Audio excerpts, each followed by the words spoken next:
What's up, guys? Special Friday edition of Ship Chasing. I am joined right now by my regular co-host, Pat Crane, and we brought in a very special guest tonight. He's out on his own doing stealing signals. It is, of course, Ben Gretch. I can't say CBS's own Ben Gretch anymore. That was my go-to. That rolled off the tongue for a while there. We had like 16 months where you could say that. But How you doing? You're on the West Coast, so this is more closer to a happy hour for you. This is my happy hour right now. Yes, sir. There we go. Nice. And yep, Josh, we are all excited to have Ben. We had you. We just did the one show where we did the draft, right? We did an optimizer this summer. I think I've been on a couple times. I can't remember what else. Oh yeah, it was a randomizer, but now I'm thinking we should do a show where we just optimize a team. The optimizer. The optimizer. That's the new idea. There it is. Yeah, it's just me and Derek Carty every week running the optimal. No hand drafting, all optimized. Yeah. All right, I'm just gonna start tossing out some topics here. I mean, is Andy Isabella going to be a thing this week? Yeah, because Kirk out? He's officially ruled out. Yeah, I kind of think he could be. I mean, I don't know that you want to play him, but Larry Fitzgerald has 12 catches for 70 yards or something. Like he's playing not even a tight end role in terms of how vertical he's getting down the field, and Hopkins isn't really either. So I think that the whole idea with Kirk was he'd be the downfield guy, and he got some air yards, even though he hasn't seen a whole lot of targets yet. And then Isabella got a nice long catch last week, but I think Isabella's going to have to play that role, right? Yeah. I mean, yeah. Oh, go ahead, Pat. Isabella has been playing that role as well as Kirk. They've been playing similar roles where they both have these extremely high ADOTs, and neither has done anything, but maybe with one out, the other is able to soak up enough volume to cobble something together. I kind of wish it was Kirk who was playing and Isabella who was out, and Kirk was able to soak up a little more volume. But yeah, I think Isabella's not a terrible dart throw. Pat, as speaking of that, I mean, I am pulling this up because we do have bids going here in FFPC in 25 minutes. Pat, we do have Rager on our main event 2 team. I say we're okay with dropping Rager at this point, right?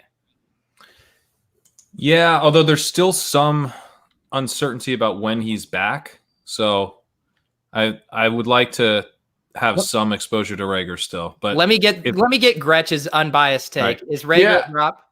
I'm more on Pat's side here. I right when you said we're good to drop him, I was like, really? It's a deep format. I don't know. It's a deep format. How long are you going to? You're telling me right now you'd rather have Rager sitting on your bench, not playing for 5 or 6 weeks, than getting a peek at Isabella and seeing if he can take off? I just don't. I'd rather have Rager than Isabella, because Isabella's an injury fill-in. He's not going to be taking off in a big way. Someone said in the chat that they dropped him for Claypool. That's maybe a little bit more interesting to me. Yeah, that's a little more interesting. I mean, don't get me wrong. I still like Rager, but I mean, what is because the timelines I was seeing were 6 to 7 weeks. That's a roster clogger. Is it though, with a player like him who they clearly wanted to use and he could return and have a late season stretch? Just you don't want to ever reference Odell Beckham's rookie year, obviously, and he only missed 4 games, but it reminds me of Devontae Parker's rookie year a little. He only played I guess it looks like he played 14 games as a rookie, but I don't think he was really playing any snaps in the first 8 of those. In the last 6 weeks, he was really, really strong. It wouldn't be that surprising to me that to see him come back and immediately play a pretty significant role. Yeah. I just think also, or no, go ahead, Pat.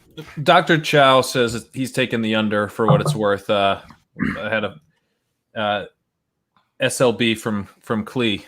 Let me know on Twitter. A couple Rager highlights here on his status. So basically, I was getting tagged on some stuff today that was just reiterating that we still don't have a really tight timeline on when he's coming back. Some are saying 5 to 6 weeks. Others are saying 3.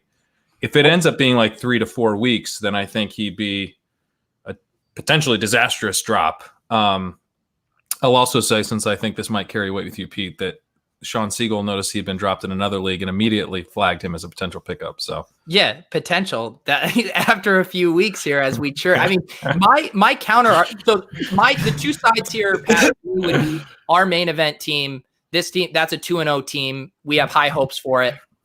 Maybe sit on Rager there, but in other teams, I think the amount of churn we're going to see at the waiver wire over these next few weeks is going to be pretty big. And I would just hate to miss out on getting a crack at somebody just because we were sitting on Rager for a long time. Chat's talking dropping Rager for Hamler 100%. And I want to talk about Hamler soon. Yeah. We already have Hamler.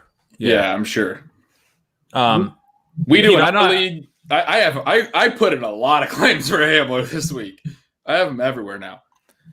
Yeah, let's talk about Hamler. He was the guy that we put lots of bids in, obviously, on Wednesday. We were going after, your Mike Davises, your Dalton Schultzes. We got outbid on all of them, but our consolation prize on virtually every roster was KJ Hamler.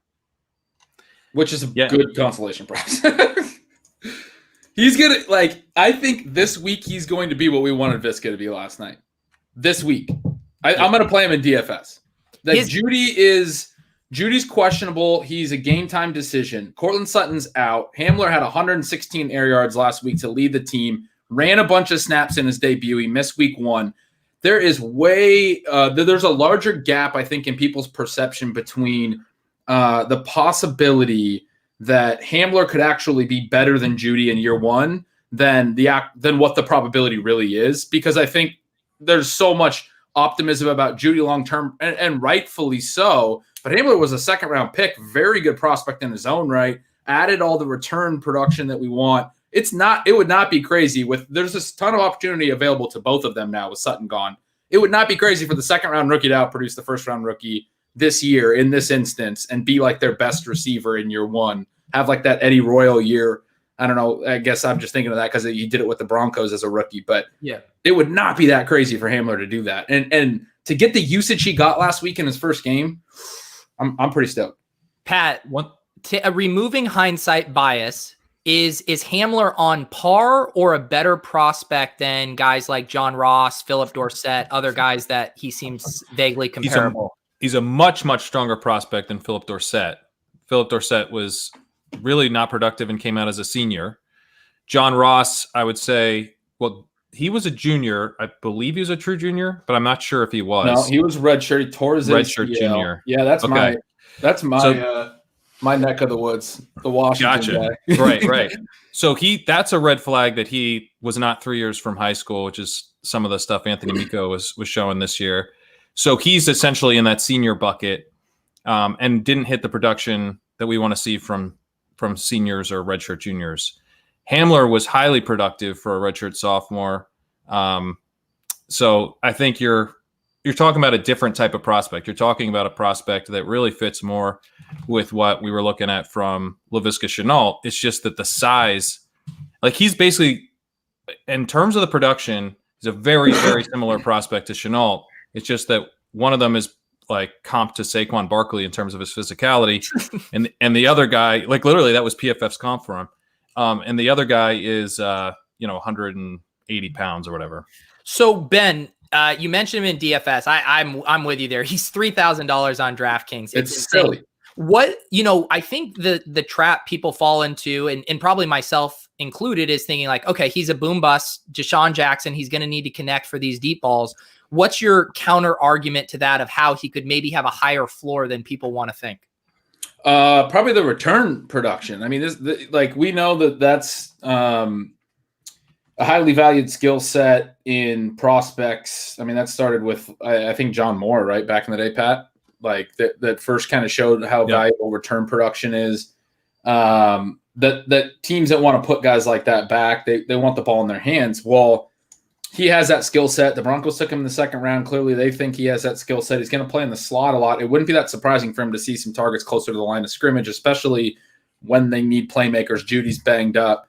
I mean, Philip Lindsay's out. Sutton's out. They have Fant and Melvin Gordon, but I don't see a lot of scenarios where Hamler's not pretty involved this week. And I think some of that could be on some bubble screens, some quick passes around the line of scrimmage where they're hoping to get him in space and get him, making some moves. I mean, he played a lot last week again. So like he's a guy that I think has a lot of potential to be like, it would not surprise me if he saw 10 targets this week. It wouldn't at all. Yeah. I mean, I think that's almost, I mean, like Tim Patrick and some of these other dudes could have decent games and then Hamler doesn't. But again, missed week 1, returned in week 2 after missing a week because of injury and ran routes on 68% of dropbacks. I mean, that's a really high number for a rookie in their first game, especially coming off injury.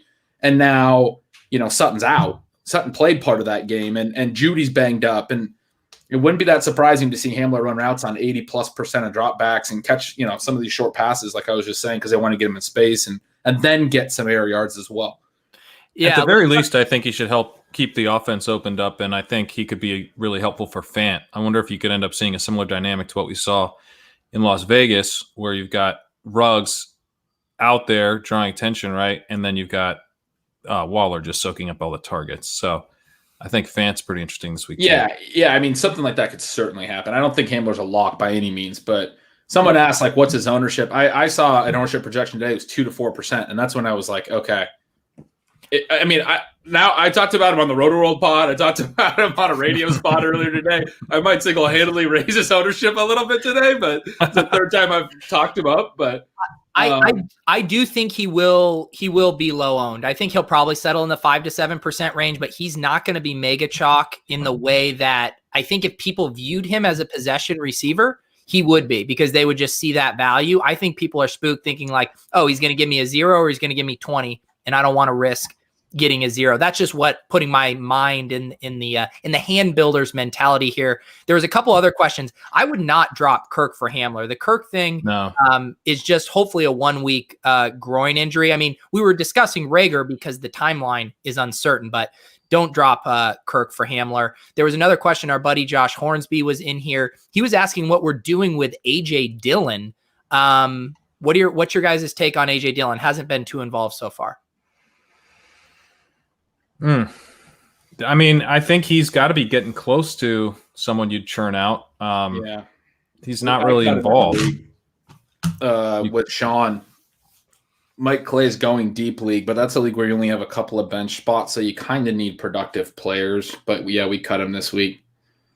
My take is like, you drafted him in like the 12th round or whatever, and you're not getting that kind of investment. We're still holding guys like Benjamin and Darrington Evans. To me, it's just he slid back to that kind of pack of not having that immediate standalone value, but still having some really big contingent value if Aaron Jones were to get hurt. Because as much as they like Jamal Williams and Tyler Ervin, those guys are still not going to get the battering ram goal line carries if Jones were to go down. Yeah, I would consider him like sort of a better version of the mentor, or I think if Darrell Williams Ben comes on our show and doesn't know who the mentor is. You were just doing a show with Bagel. I did hear that. Yeah. He's been on back-to-back mentor shows.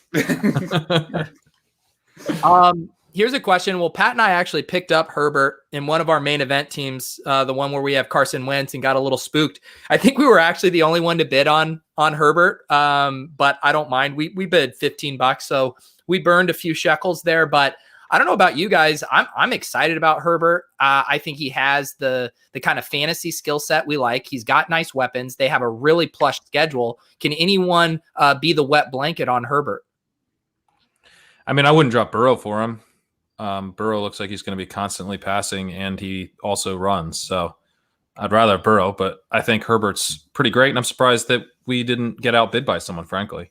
I think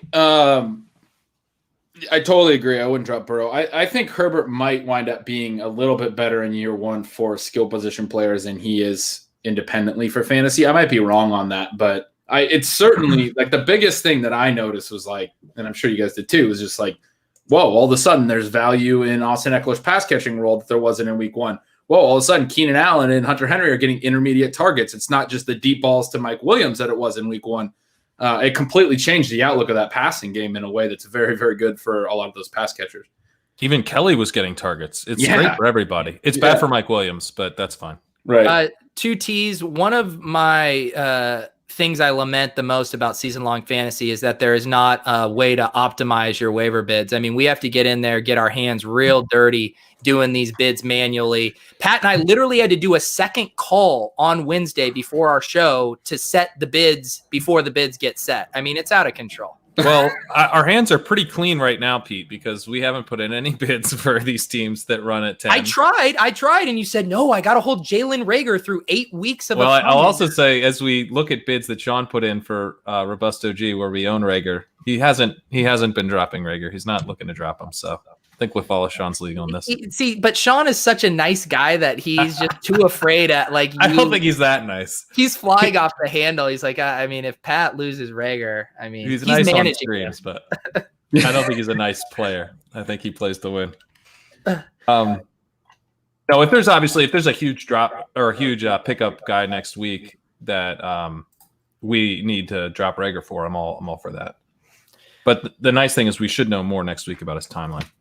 Nick Bird in the chat, you're right. This is a group of hard hat grinders right here. I mean, the three of us collectively have probably put in 30 hours of intensive stat research this week.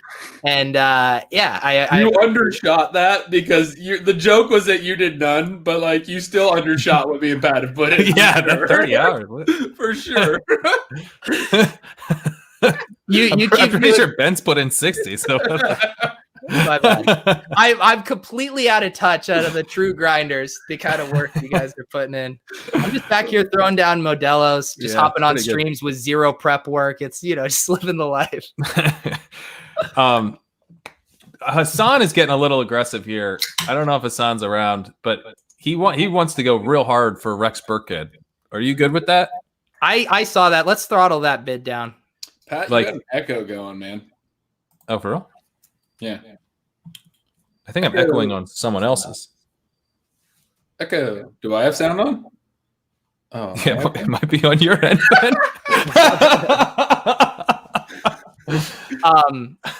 Is it still going for you, Ben? Just a little bit. Yeah, so Hassan just became a huge Rex Burkhead truther, although in his defense, we are pretty hard up for running backs in that league. But I think I would chop his bid in about half from what I saw, Pat. What if we chopped it by 6? Are we good with that? Or is that all right? I'll chop it by half. $6 or a sixth? I don't know what you mean by whatever six. you want, whichever you want. I was gonna say chop it in half. Yeah, okay. Could you guys start him? Because James White's out again. We could start him. This team is in absolute disastrous shape. He played 70% of the snaps last week. It was crazy. That's not very common in that backfield. All right, here's this team. So we're gonna play Darrell Henderson and DeAndre Swift. These names are so. I'm deleting all of these other names. Sorry, Hassan. I like Reggie Bonifon. Yeah. That's such a Hassan just ad. I love you, Hassan. Hassan's awesome. He's got a lot of great takes, but he's constant on Bonifon. That's all he talks about. He's in the chat. I'm just kidding. There it is. Sorry, Hassan. We love you. We're we are hard up there for running. I put in a look ahead defense bid. Let me know if you're good with this. Jordan, same mic. I got one of those mic arms, redid my setup. We're taking this to the next level here. Let's see. What do we have? Here's a question. Jeff Wilson's an interesting one this week. Who wants to answer this? Start sit. Jeff Wilson versus Burkhead. Wilson. Yeah. You have no shot at a touchdown with Burkhead, really, because of Cam. And Cam is hogging all that. Yeah. I think we're going to be starting Wilson in our league together. I think I'm going to be starting him in multiple main events. I think he could be good, though. Jerick McKinnon has been in only a pass-catching role. I can't remember the stat. I tweeted it out, but he's played something like 32 snaps so far in 2 games, and he's run 19 routes. He's basically been in that role. Even with Mostert going out last week, and obviously, Coleman played most of that game, but Coleman getting hurt as well. McKinnon only had 3 touches. He was very good. He looked very explosive. I think he's going to be good and good to use, but it would not be surprising if Jeff Wilson led that team in rush attempts. And it's like a it's a run situation. They don't want to lean on Mullins. They're playing the Giants. I think they're going to try to run the ball a lot. Wilson could have a big day. I just want to let this guy says Bryce Love on this team, massive L. We picked him up for $1 on waivers. Nah, he's right though. He's right. What an L. I mean, what an L 1 week into that D stash. We blew it. I guess in his defense, there were people in that window of drafting season that were drafting Bryce Love in like the 12th or 13th right after AP got released. But no, this was $1 pickup. Don't worry, we are price sensitive. Here's a question. This hasn't got talked about a ton this week. Everyone's down on Will Fuller. Is he playable this week against the Steelers?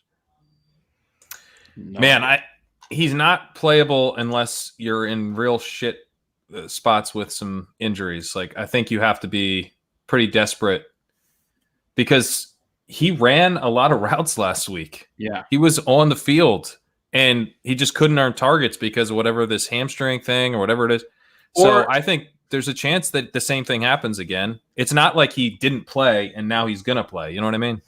Yeah, I've gone back and forth with this a ton. And what you just said is definitely one side of the coin for sure. I guess if you wanted to be optimistic, you could say that, and I'm not enough of a film grinder to know, but they were that Baltimore was scheming him out a little bit or rolling attention his way or whatever. And so Deshaun, like, it's just odd that he didn't even get a target, so Deshaun just didn't even throw towards him. It's either they like, why did he run 6 routes on 60% of dropbacks? Either they were sending him out there to be a decoy and he wasn't healthy enough to draw any targets, or it was maybe he wasn't as banged up as we've all kind of speculated, and it was more of a scheme thing, and that could flip right away the next week. You know what I mean? Like, that's kind of the optimistic side, but especially because they're playing Pittsburgh, I completely agree with Pat. Like, I'm sitting him wherever I can. Yeah. Last resort. If you're just like starting someone that's got no chance of scoring more than like 8 points, then go ahead and take your chances. But I mean, I'm with you guys that there's a lot of better options, but I still think he has a ton of upside, and I don't think he's like a start that you feel like sick to your stomach about. I don't know. I was just pulling up this graph from Ben Baldwin of some of he had it relative to is Dak cooking. We got the Texans here on the far end of the spectrum. So who knows? I still think what is this showing? He doesn't even mention. This is just a bunch of fucking fire emojis. There we go. Start Will Fuller. There's a fire emoji next to the Houston Texans. If Ben Baldwin tweeted it and there's a fire emoji next to the Texans, we can't just because it's Ben Baldwin. I still want to know like what he's using to say this. It is actually. Yeah, I got this great piece of data from my 30 hours of grinding. It's neutral pass rate, you assholes. All right. Okay. All right. Let's see here. Oh yeah, we should talk about this. I mean, Pat, we literally joked about Zach Moss. What is going on? Every player Pat likes is just getting mushed. You have mushed everybody. Every single one. We literally talked about how it happened to Rager, it happened to Sutton, happened to Jones in the same week, and Pete goes, "Man, I guess Moss is going to get hurt, huh?" And then he literally at that moment was like, "My hamstring's tight." Now he's out. Who am I echoing on? I'm echoing on somebody's. I'm still hearing it a little bit, but I couldn't. I'm pretty sure it's yours. I'm playing hurt. Let us know in the chat if our audio sounds all right to you guys. It sounds fine to me. Wait, everyone, maybe it's me. Maybe I should put in my headphones. Do you have it open on Twitter or something in the background? Like, that's what I was checking. No, I don't. Eric says it's Pat. Let's all blame Pat. No, now someone wants to blame Ben. I love this. It's my audio that's echoing, but it's echoing not on my side. I'm wearing headphones. It's not. Is it? The call is coming from inside the house. I mean, I have StreamYard open and can see the comments. That's normal, right? That's like normal. This is how I've used StreamYard before. All right. Let me. You know what? My audio is coming through my ears. That's true. Ben's wearing headphones too. Pete, I'll you're looking put in pretty my suspicious headphones. right now. I haven't had. I've been doing shows like. Come on, I've done like 14 shows this week. I haven't. Are you gonna haven't pull had this an card? issue. I've done more shows than anybody in the game. I'm saying that I've done this setup without echo. If this goes away, though, this is going to be a huge own. All right, Pete. Is it back? Oh, Pete, it was on your end all along. Immediately gone. All right. Let's go around. They want to know how drunk are you? And I saw someone on Twitter. Who was it? Oh yeah, Ryan asked, "Is Ben wasted?" And Sebastian wants to know. So let's drink count. Ben, where you at? I mean, I had a glass of whiskey to try to get going because it is, it's 6:58 here, and I have 2 young daughters, so I didn't get hammered before the show. I figured, Don cutting them in hammered would be, enough of a bad move.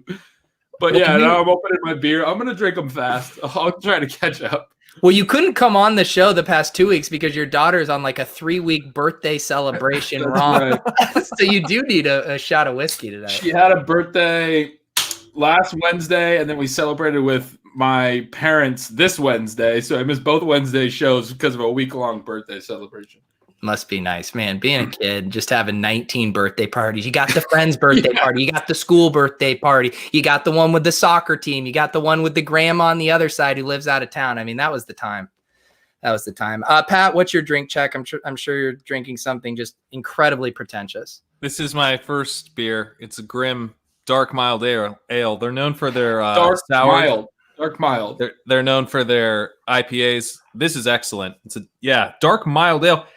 It's like kind of a brown ale style. Got a little bit of maltiness, a little bit of nuttiness.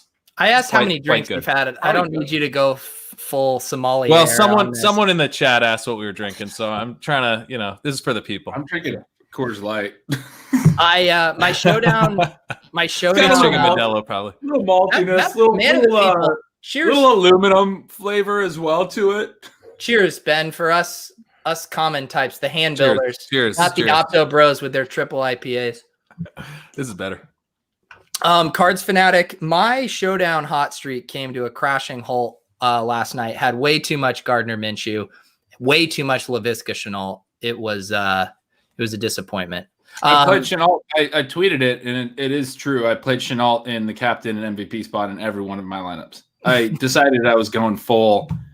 Like if he was going to be the top scoring player, I was going to enjoy the hell out of it. Yeah. I actually cashed some of those lineups in GPP somehow because I was like all over James Robinson and had like a Gesicki, Preston Williams build that worked.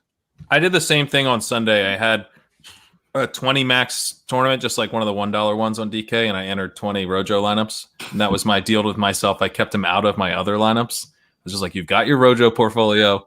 If he smashes, you're gonna win. And then I'm like, don't ruin your normal stuff just in case. So it actually worked out pretty well because I cashed some of those lineups. He was priced decently enough, and I was on enough Aaron Jones.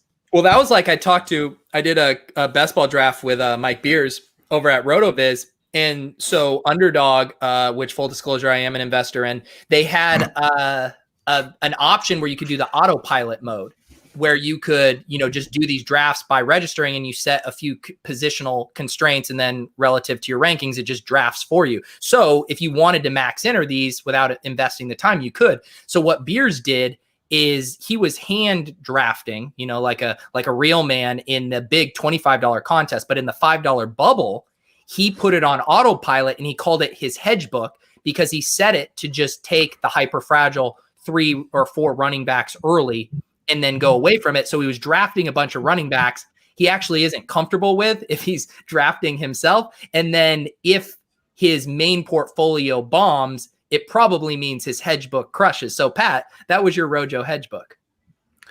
Yeah, it was sort of, yeah. And someone's now asking if I had him on high stakes teams. How would I have not had him on the high stakes teams? You've watched us draft him. Pete's angry with me for how much we drafted him. Yes, he was in our high stakes lineups. Oh, I don't know. I didn't know if he meant DFS high stakes lineup. Oh yeah. Well, like I have some other single entry stuff that I was doing that I kept him out of that. But I was like, I don't want to have 100% exposure to any player in my GPP portfolio. So this was my deal with myself to get 100% exposure in this one tournament. That's how I played it. Let's talk about Visca. We are three of the biggest super fans of Visca on the planet. We got In Sharman here. Honestly, I feel like Visca will be practically unowned the rest of the year. It's like the Laird week last year. He pissed off all the sharps. I'm noticing a common theme with these players. What is our thoughts on Laviska rest of season? Do we need to temper our enthusiasm relative to this offense? God, no. I want to rant on Roto-World about this too, but if that was an established player last night, then no one cares. They just say, oh, DeAndre Hopkins had a bad game. And obviously, I'm comparing Laviska Shenault to DeAndre Hopkins right now, which they are on par with each other's, which we all know. We've now compared him to Saquon Barkley and DeAndre Hopkins, and we're only 30 minutes into the show. But it's just evidence-based, Pete. Everyone freaks out on FF Twitter and everywhere else when it's a non-established player, and then you get people that are apologizing for saying to put him in your lineups. He was a good play. DJ Chark was out. He was a good play last night. It was a high total game. The total was rising. No one expected Gardner Minshew to throw for 103 yards through 3 quarters or whatever it was. That happens in football games. That was an outcome that was in the range, but no one expected that. That's not what and then also it was more of a rotation than I was expecting, but that's not what anything coming into the game was pointing towards. He was a good play who had a lower outcome game than we wanted. That doesn't mean you have to apologize for starting him. Fuck that. Okay, Excuse me. obviously I agree with you. I just wanted to play devil's advocate as host to see you get worked up. I mean, I'd take a bullet for Laviska. I mean, yeah. Ben, he was a bad play. He was. I couldn't believe the apologies were getting me. Like, oh my, that's amazing. Yeah, I mean, I'm disappointed that he was rotated out. But when I saw D.D. Westbrook on the field and Laviska was not on the field, that was incredibly tilting. Colin Johnson was out there and Laviska wasn't, and that was frustrating too. So I would like to see him running. Yeah, I would like to see him be a full-time player, especially in those 4 wide sets when he's not out there. That's a little bit frustrating, but it's not the type of thing that has me reevaluating whether or not he's a good draft pick. He's going to get there. It's his 3rd game, and they're still working him in. They're using him a lot. This was a bit of a setback because of the way the offense cratered. But you see Chris Conley just out there dropping balls, playing horribly. They were missed opportunities to keep the chains moving, and I think that hurt him as much as anything. I think we need to do it. I mean, I didn't update the highlight reel because he didn't get enough burn, but we did have the one just absolutely sick play here at the start. Let's roll this here.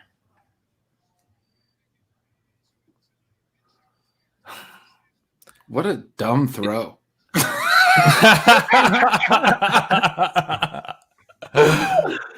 Oh man! What is he doing? He doesn't see that safety creeping up on the short side of the screen.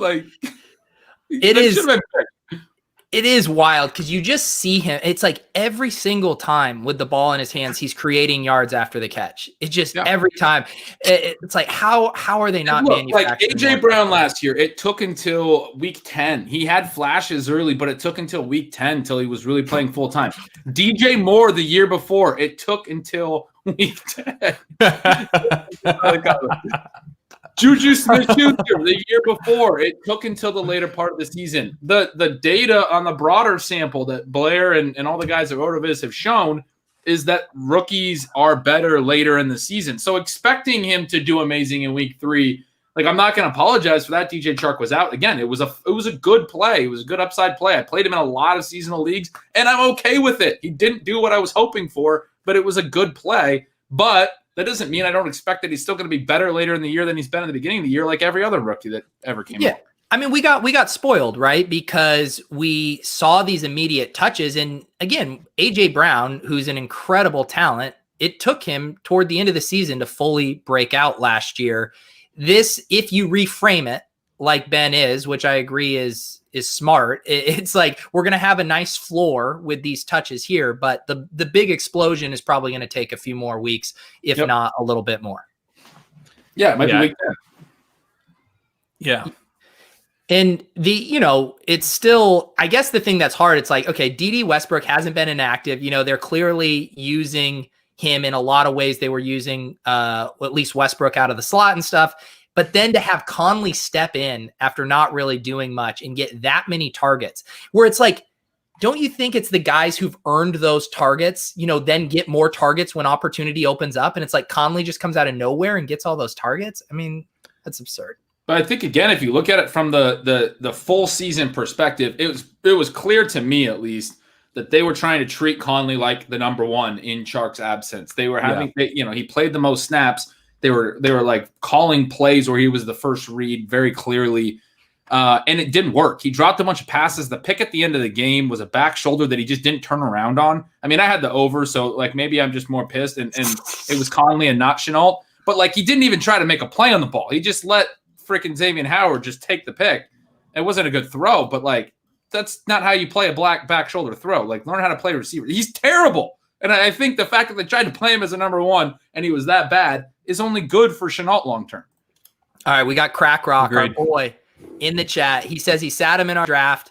This team, this is our Crack Rock team here. It's pretty insane, Crack Rock. Are we going against our brand that we just crank purple and we're sitting 3 tight ends?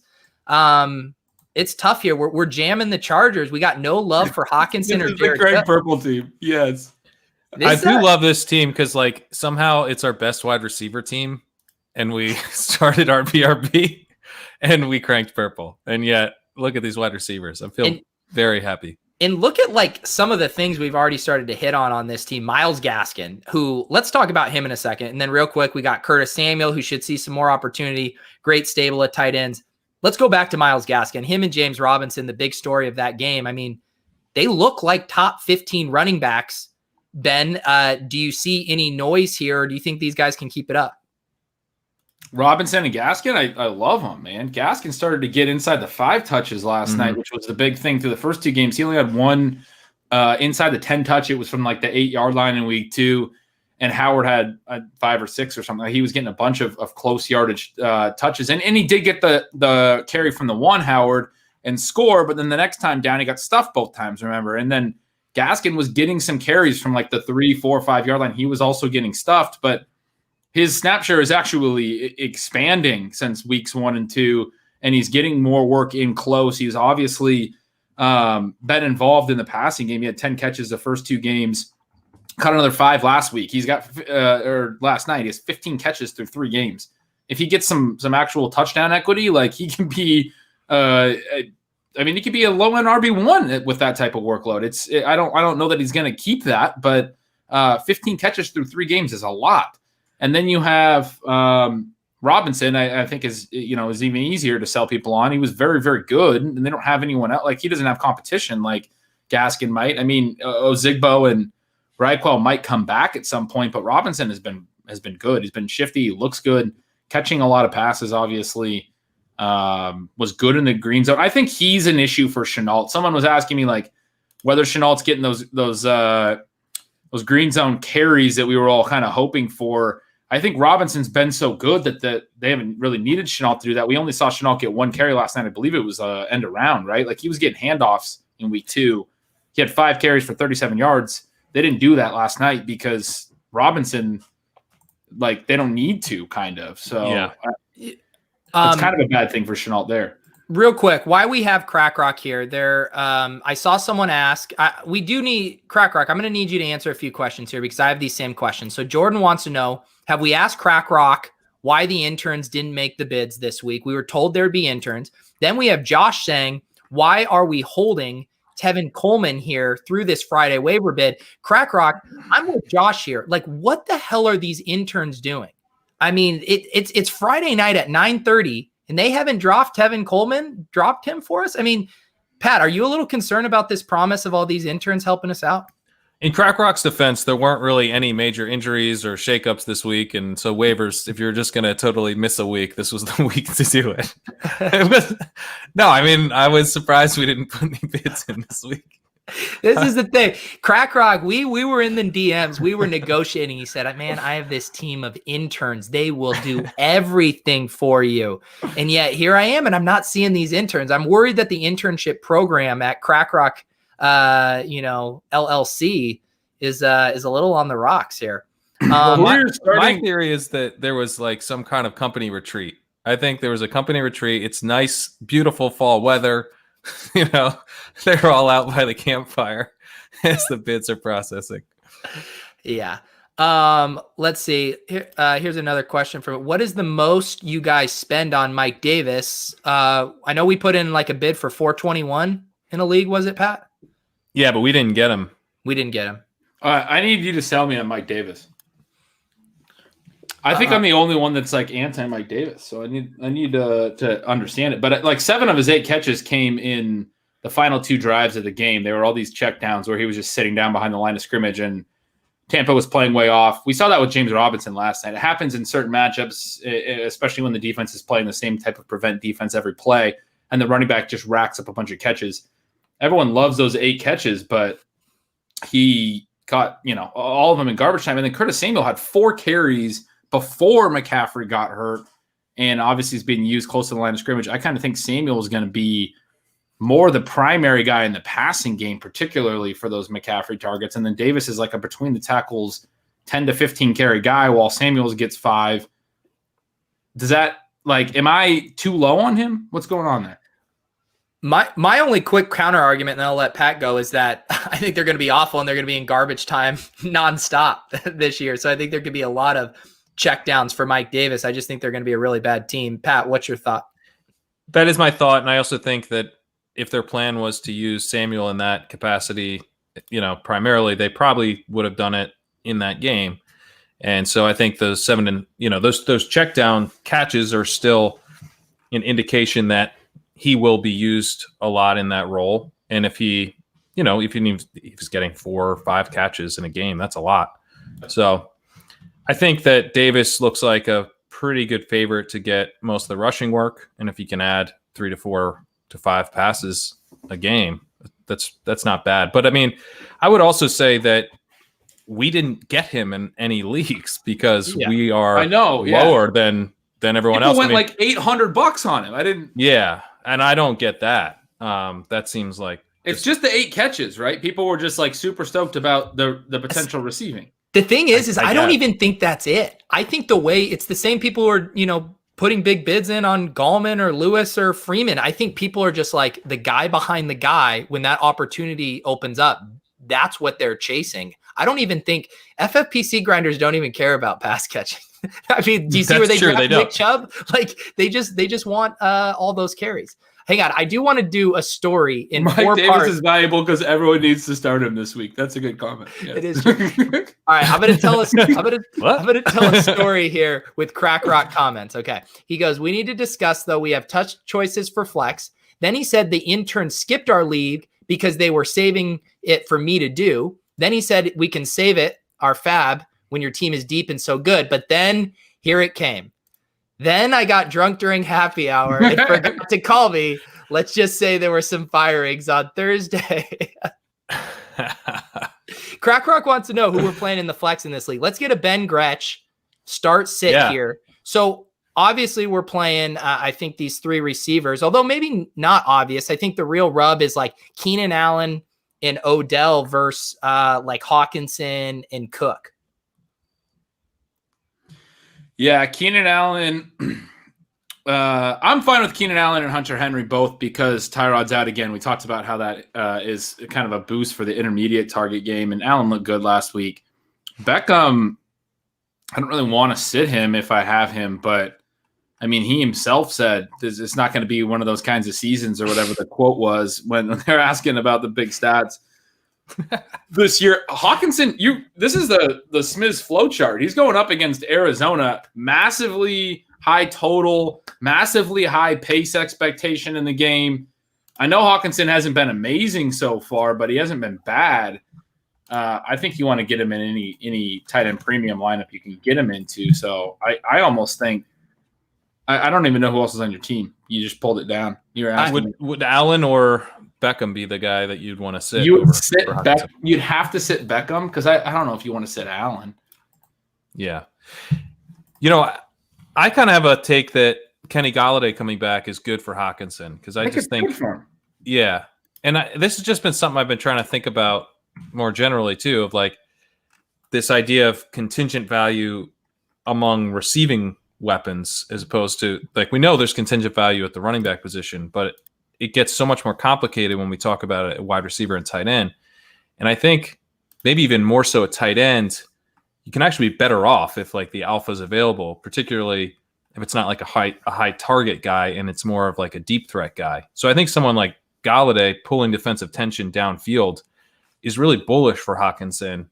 I think it's, slightly different case, but I think it's one of the reasons why Calvin Ridley's had such a hot start is that Julio Jones hasn't been getting the targets, but he's still drawing a ton of defensive attention. Right. It might be one of the reasons that Laviska Shenault and the offense as a whole struggled last night, because Shark wasn't getting a lot of targets, but he was still drawing defensive attention. He was the clear number one, in terms of the game plan, and really good downfield. So I don't know, just something I've been batting around. I completely agree with all that. I just want to say on Hockenson real quick, I feel like people are disappointed in what he's done so far. He hasn't been great, but he's caught, and he hasn't seen a ton of targets, which is kind of the frustrating part, but he's caught literally all of them. He has 9 catches for 118 yards in a TD. Like, I don't think you guys would sit Noah Fant. I know Pat loves Noah Fant. He has 9 catches for 138, so 20 extra yards. He has an extra TD. I know guys are like stoked about Jonnu Smith because of early season touchdown. He has 3 TDs already. I'm feeling like what Hockenson has done so far is fine. Like, he hasn't seen as much volume as I'd like to see, but he's been very productive. And they haven't had Galladay for all the reasons you just said. They haven't been as vertical. There hasn't been as much deep passing as they showed last year when Stafford was healthy. Galladay is going to improve things for Hockenson completely. He's going to force pressure on the safeties. And to my eye, Hockenson looks good so far. He hasn't been playing like a full route, snap share and running a full route share, but I'm pretty stoked about playing him wherever I have him. I did just want to circle back on this start sit here. How Crack Rock has the lineup set is also how Paulson has it projected. Very aggressive Keenan ranking. I like it. 27. And so the closest decision based on if we went off of Paulson's ranks would be Odell versus Jared Cook, which he has, 12.9 for Jared Cook. This is adjusted for FFPC scoring, and then Odell at 14.5. So pretty big difference there in projection. So Crack Rock, I say we roll despite cranking it purple with these wide receivers. Let's circle back to another question I saw someone asking in here. Thanks for asking me for my opinion. Yeah, we both said Hawk, dude. What the fuck? You guys, we literally go Hawk. Yeah, let's do Hawk. And then you went, well, John Paulson has better go with the wide receivers. I mean, fucking great, dude. Nice job. I thought you guys were just talking about Hockenson in a vacuum. I don't think he's a better start over Odell Beckham. Well, we do. And you asked us for our opinion, and then you brought in John Paulson. Think he is, man. Crack Rock, you get to break the tie. Odell or Hawk. Look, I'm excited about Hockenson this season. I'm getting another beer. Here's the deal with the Browns. They're going to run 37 times this week when they destroy Washington. Like, they are a pretty good team, and they want to go run heavy. They went so run heavy last week when they got out ahead. You're better than that, Ben. We can't predict game script. They could get those points through the air and then run the ball to finish the game. We don't know how they're going to get up. I mean, they got the points to Beckham last week through the air, and he still wasn't that great. You know what I mean? Like, he was all right, but like, I don't know that he has 25-point ceiling right now in this offense. I don't mind that you guys like Hockenson, but you do need to admit it's a pretty contrarian. It would be a pretty contrarian move. I can totally see being like, it's early season. We got to go with Beckham. I can see that. Let's talk about Darrell Henderson in the Rams here. Akers is out. Malcolm Brown practiced in full, so he'll be playing. Do we think Henderson gets 15 plus touches, or is this going to be kind of a gross split? I'm excited about Henderson. Yeah, me too. I have to think that the Rams are aware of what Malcolm Brown is, and Henderson looked really good last week. He got used to the goal line. I think Akers being out is very bullish, and I think there's a chance they let him. They finally just see what they have in Henderson. He looks like maybe he's earned the trust a little bit more than he had last year. So second half of that game, and I know Brown ended up breaking his pinky, right? But he was still playing a little bit. He got 5 second half touches. He had 16 yards total. Henderson got 10 second half touches, had 98 yards to close that game in the second half. It was kind of like Henderson's breakout, and it's not really being discussed that way. And I think that was 9 carries and 1 catch, if I recall. It wasn't like he had a bunch of receiving yards. Obviously, when you split the touch mix matters when you talk about like yards per touch. But yeah, he was like gashing on the ground. I would not be surprised if Henderson got 15 touches because he's just like the hot hand right now. And Brown has a broken finger. Like why? Like Brown's going to be the backup. Like why? I don't understand why you would. I don't even see a scenario where you would force Brown into a role other than a backup role when he's hurt and the guy closed the last game that well. You know what I mean? Yeah. Like it doesn't make any sense. And apologies if you just said it, but did he have any green zone touches, Henderson, or was he ceding those to Brown? I didn't. I guess one. Okay. I got it right here though. I'm going to look at. He had 2 green zone touches. Brown had 2. Akers had the one early that he got hurt on. So they both had 2 last week. Yeah, because that was no one's going to be surprised if they get at the goal line and they bring in Malcolm Brown. But I do agree that Henderson is going to get the most touches here. Neo, real quick, wanted an update on the quad bid. We did get Rex. I just pulled it up here. Pat, what did you lower the bid to? $31. Okay. Hassan said 1. It was at $69. Hassan, we've been ribbing Hassan for putting in $1 bids on Wednesday, and then he puts in these massive bids on Friday. We want the high dollar bids on Wednesday, Hassan. As for Hassan, we're trying to Goldilocks him. We're like, that was too low, that was too high. Just get it just right. It's fine. We'll take Burkhead here. Yeah, our guy Ray says the John Kelly troll TD that could also be in play. Yeah, Neo 69. Hassan doing bits with our waivers is literally doing bits. Let's pull up our team with Sean and Ben here. Robust OG. It's in rough shape. It's in rough shape, but I want to get the spin zone. It was a toss up, $69 or $420. A $420 Rex Burkhead Friday bid would have been real commitment to a bet. That's what that would have been. This team might be hit harder with injuries than any team I have across any format. Like I don't even think I could find a best ball team that I drafted 100 of that has this many injuries. But we're starting KJ Hamler, so that's sweet. We are.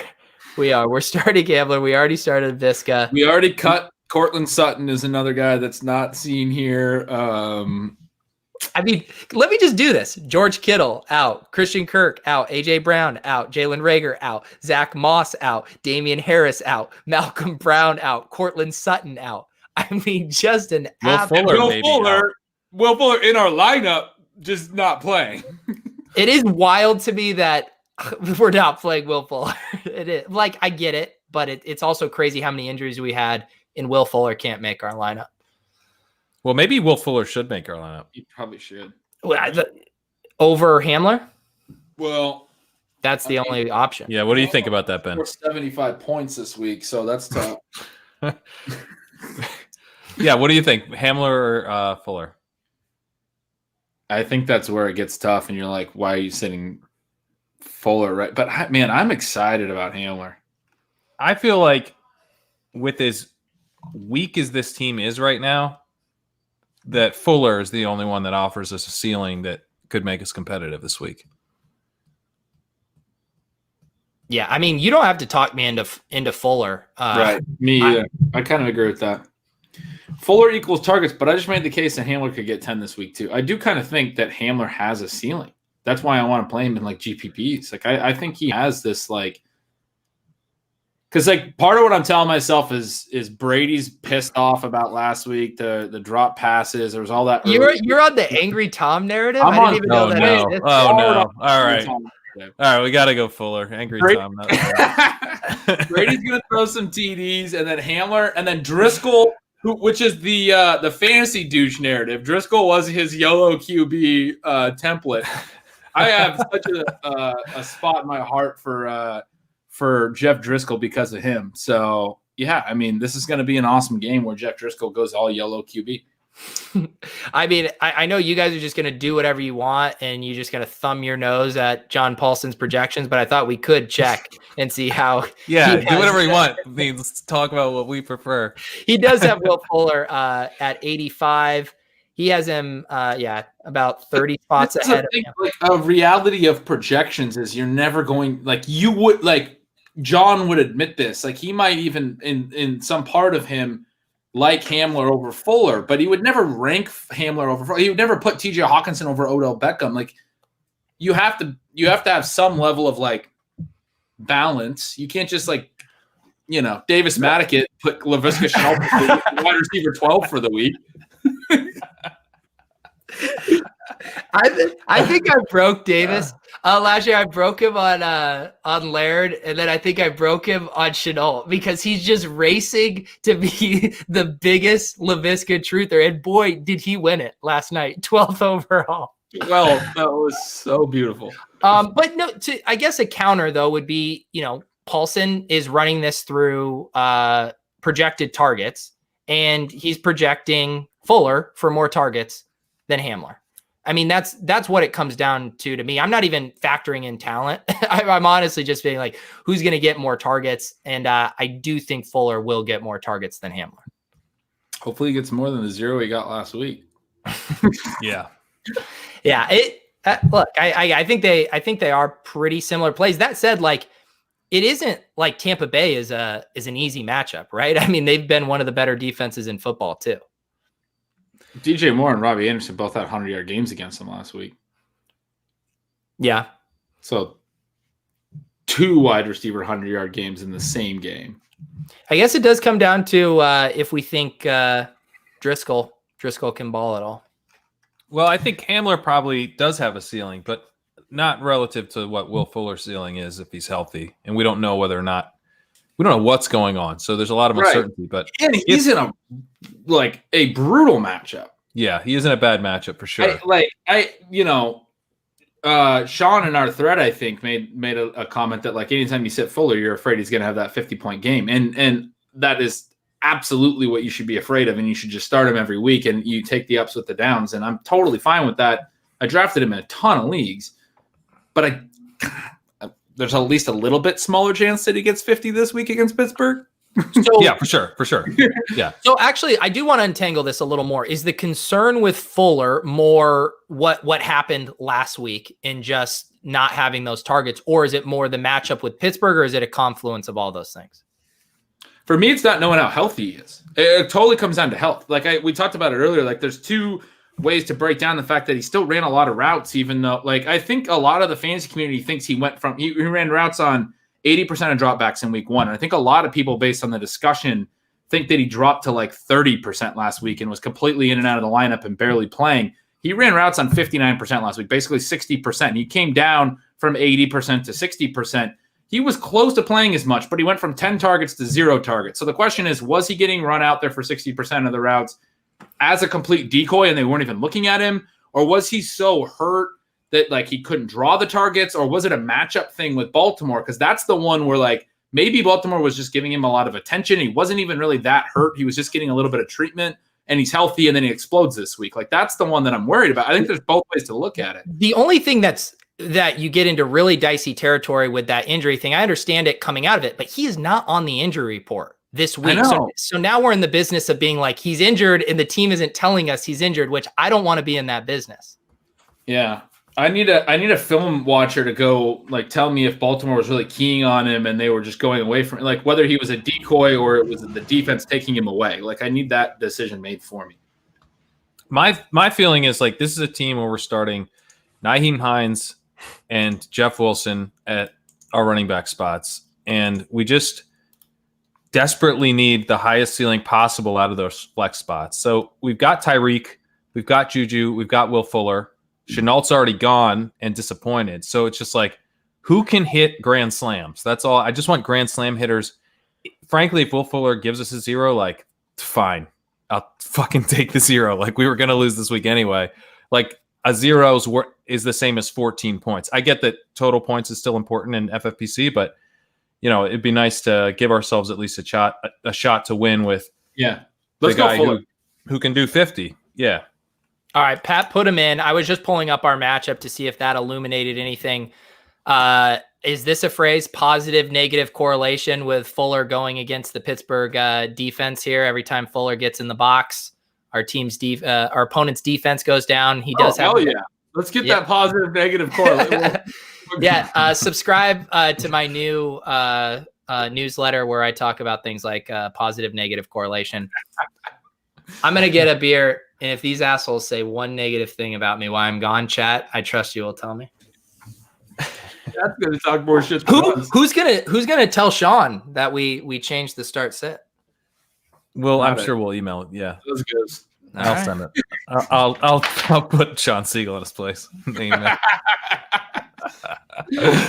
But yeah, Ben, I was psyched to see in Stealing Signals that you are not out on AJ Green. He was a guy that jumped out to me as maybe a buy. And I'll pull it up. Someone had simulated the season like 10,000 times, did one of those analysis, and had a really cool graphic. I'll get the name in a second. And AJ Green came out as like, potentially scoring like 35 points a game. Like the volume he's getting is absurd. So explain why you're not out on him. It's pretty funny because we all know that there are narratives. We all know, like in hindsight, we like to look back and be like, damn, we all believe that was really stupid that we all thought that. And yet, like, when there's these really obvious ones that are staring you in the face, no, like everyone still wants to believe it. Like the this week thing is, yes. This week's thing is AJ Green is washed, and everyone is saying it. He's washed. So don't even pay attention to AJ Green because he's washed. I'm not so convinced that he's washed that I'm willing to ignore 200 fucking air yards last week. He's leading the NFL in air yards, and you are that convinced. That should have been your key stat, Ben. 200 fucking air yards. He's washed that you don't even want the guy that is leading the NFL in air yards, I believe. I'm kind of just saying that out of my ass. Yeah, he is. Yeah. By 49, 39. Who is a lot of air yards. 49. Who? AJ Green is leading the NFL in air yards by 50, and everyone doesn't want to play him because they're convinced that he can't play anymore. Like, he didn't play for a year and a half. Maybe he needs 2 weeks. Like, give the guy 2 weeks. I'm going to ask I know you're busy. I'm asking a serious question. Have you put out trade offers for AJ Green in league? I haven't put out trade offers for anyone in like 3 seasons. I did think that could have been one of the possibilities. Yeah, but I am playing Burrow Green stacks this week. That looks like a pace-up game between Cincinnati and Philadelphia, and that's like my little sneaky stack this week with running back with Miles Sanders, who's the chalk running back. I love that. I built a lineup. I'm playing AJ Green in DFS this week. Me too. And Ben, we've been looking at targets per route run this offseason, and that's one thing where he's getting a shitload of targets per route run too. Because the interesting thing about AJ Green is he's doing this without running a full slate of routes. He's not out there 100% of the time. They're actually managing him a little bit. And then when he's out there, he's just dominating targets. Like, so the air yard share, the target share is actually underplayed a little bit considering that he's not even out on the field all the time. Right. So his upside in terms of volume is actually a little bit higher than what he's currently showing if he were to start running a full slate of routes, which I think at some point he probably will. And so again, I'm in. Yeah. The question I would ask again is like, yes, you think he's washed, but again, that there are narratives and sometimes we're wrong. So the question I would ask to anyone who thinks he's washed is, are you so confident he's washed that you're willing to ignore that he has 350 air yards and no one else has over 300 in the entire NFL? Like that, you're ignoring volume is, the lifeblood of fantasy douche. Like volume matters. He is dominating in air yards, and we're just all gonna ignore it. And he's gonna be under-owned. He's 6K on DK. No one's gonna play him. He's a former star. Sounds like you should send out some trade offers in some of your leagues. By the way, Anthony Reinhardt was the guy who did this simulation. Very cool stuff on Twitter. Oh, yeah, I saw that. And who was the guy you said that's doing? I saw some of the viz on the ETR Showdown article for distribution. Sam Hoppin, yeah, he's doing great stuff too. I'm going to start including in the newsletter. He's sweet. I did a pod with them this summer too. He's sharp as hell. What are our other interesting decision points this week? I feel like one interesting one we talked about Mike Davis. Is Mckinnon going to get enough touches to be a good start in DFS and in managed leagues, or is he a bit of a trap? I'm playing McKinnon and Jeff Wilson in DFS lineups because I don't know in GPP lineups. Not together, right? No. No. I think they can both hit because McKinnon's got to get there on receiving, being in the receiving game, and they don't have any receivers right now. So you were seeing Mostert get used a lot as a receiver before he went down. And I think part of the reason that was happening is just because they literally don't have any healthy receivers, and Kittle's out. So I don't know if Kittle may still play. Is that the latest? He's out. He's out. Okay, yeah. So there you go. So they're desperate for bodies, and I think McKinnon could be involved a lot as a receiver, and I would probably say Jeff Wilson is a slight favorite to lead in carries, but there might be enough room for both of them, just given the amount that they may be throwing to McKinnon. McKinnon look good. Like, he looks explosive. Like, he's been looking good. I was going to say, over under 15 touches for McKinnon. What side are you on? Under. Yeah, I'll take the under too. Yeah. I think 10, 12. Yeah, but I just want to say that we know how explosive he can be with those touches, but we also have to be realistic. They're not giving him 25 touches. Like, that's just not happening. No. I mean, it's possible if they decided they wanted to go that route, but I don't think it's going to happen either. Yeah. Let's go to this one. This is a fun one. Atlanta, Chicago, one of the higher total games on the slate. We know how much Atlanta likes to pass. They pace up these games. Any love here for Trubisky to Allen Robinson coming off a back-to-back 9-target games? Trubisky? Yeah. Trubisky. Have you ever heard that he's won people milli makers before, Ben? I mean, this is where I'm going to put my film hat on. I reserved my AJ Green film takes, but Trubisky is still terrible. He's still really bad. He's been throwing off his back foot. He's been sailing passes. He had a good fourth quarter against the Lions after they had like 4 defensive back injuries and threw 3 touchdowns. And they got great field position on 2 of those drives. And he threw 3 touchdowns. One was a Stafford pick in their territory. And then last week they got out to a lead and couldn't put away the Giants, who lost Saquon middle of the game and looked completely lost on offense. But the rest of the game, they couldn't do anything the whole second half. They won 17-13. Don't play that guy in any format. Yeah, I don't want to play Trubisky either, and I'm not doing like the MME stuff. And I guess if you were doing that, you probably should include him, I guess. But I mean, only if you're playing every quarterback. He might be the last quarterback I'd play. Darnold. I'd play him before Darnold. My issue with Trubisky is actually different from you guys because I would totally play him. I just don't see another viable double stack option with him. Like after Anthony Miller getting really. I mean, but again, I said viable. I mean, we can all name names. No, I think Moody's playing a lot, and he's a deep threat, so he could pay off.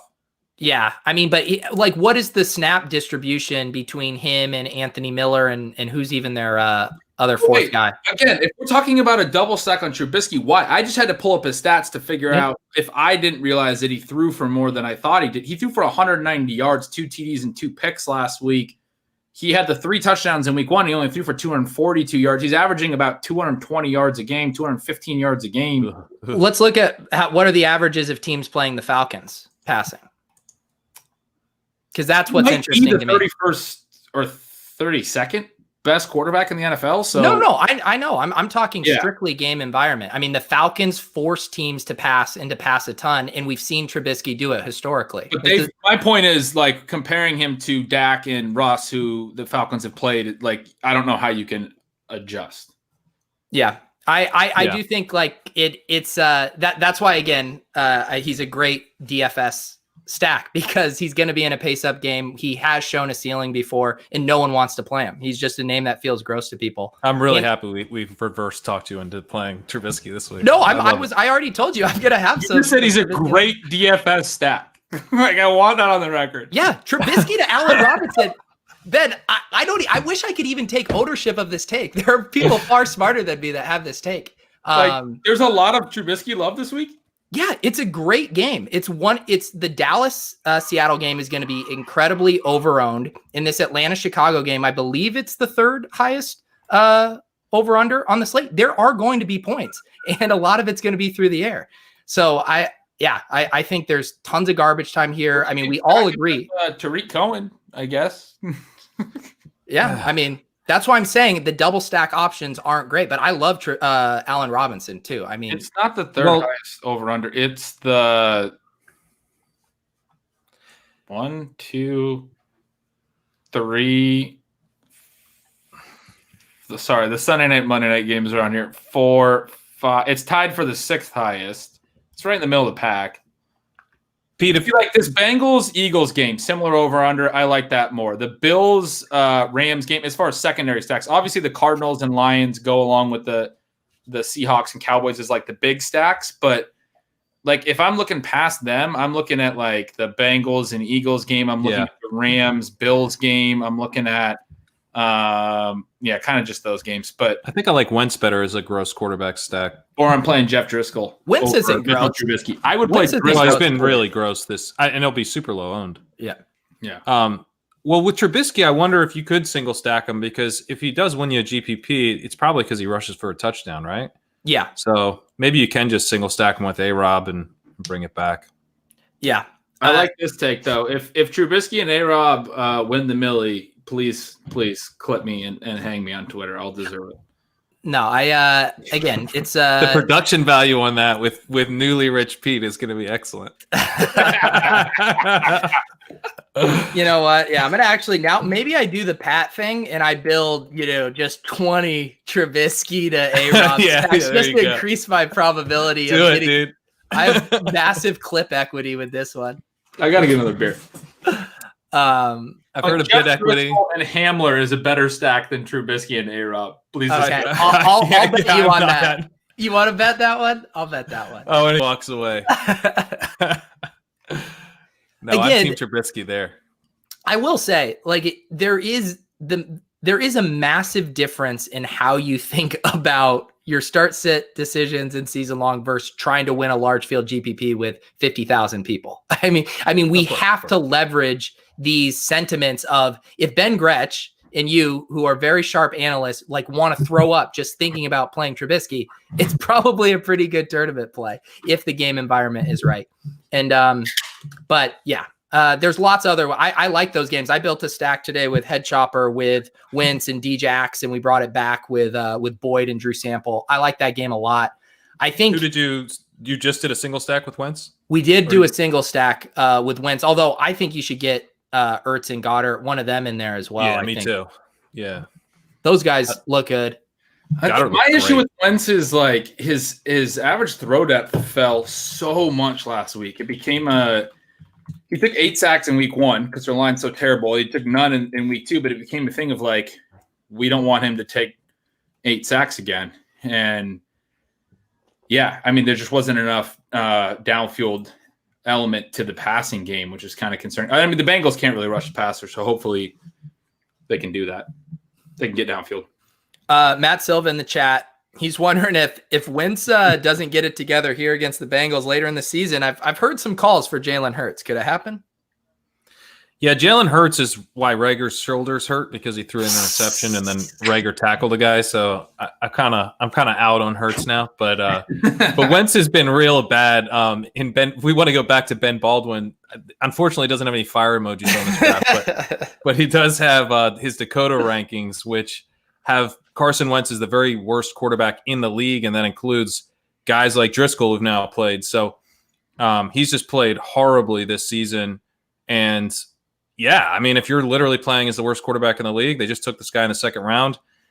This is a sharp front office. I mean, I think it was Kevin Cole, right, who had that article after the pick and was explaining that, look, they're trying to get elite quarterback play, and this increases their chances of finding elite quarterback play. And so actually the pick makes sense. Certainly it looks like a lot better now that we've seen Wentz through 2 weeks. So I don't think they would hesitate to see what they have in Hurts if Wentz continues to play this way. I just want is Wentz really to blame though? Because like he is massively under pressure. I mean, I don't think he's played well, but like their line is in shambles. They had like 70 injuries. We kind of should have probably expected that to be the case. Yeah. Although Johnson was back this week, right? He was out week 1. Yeah.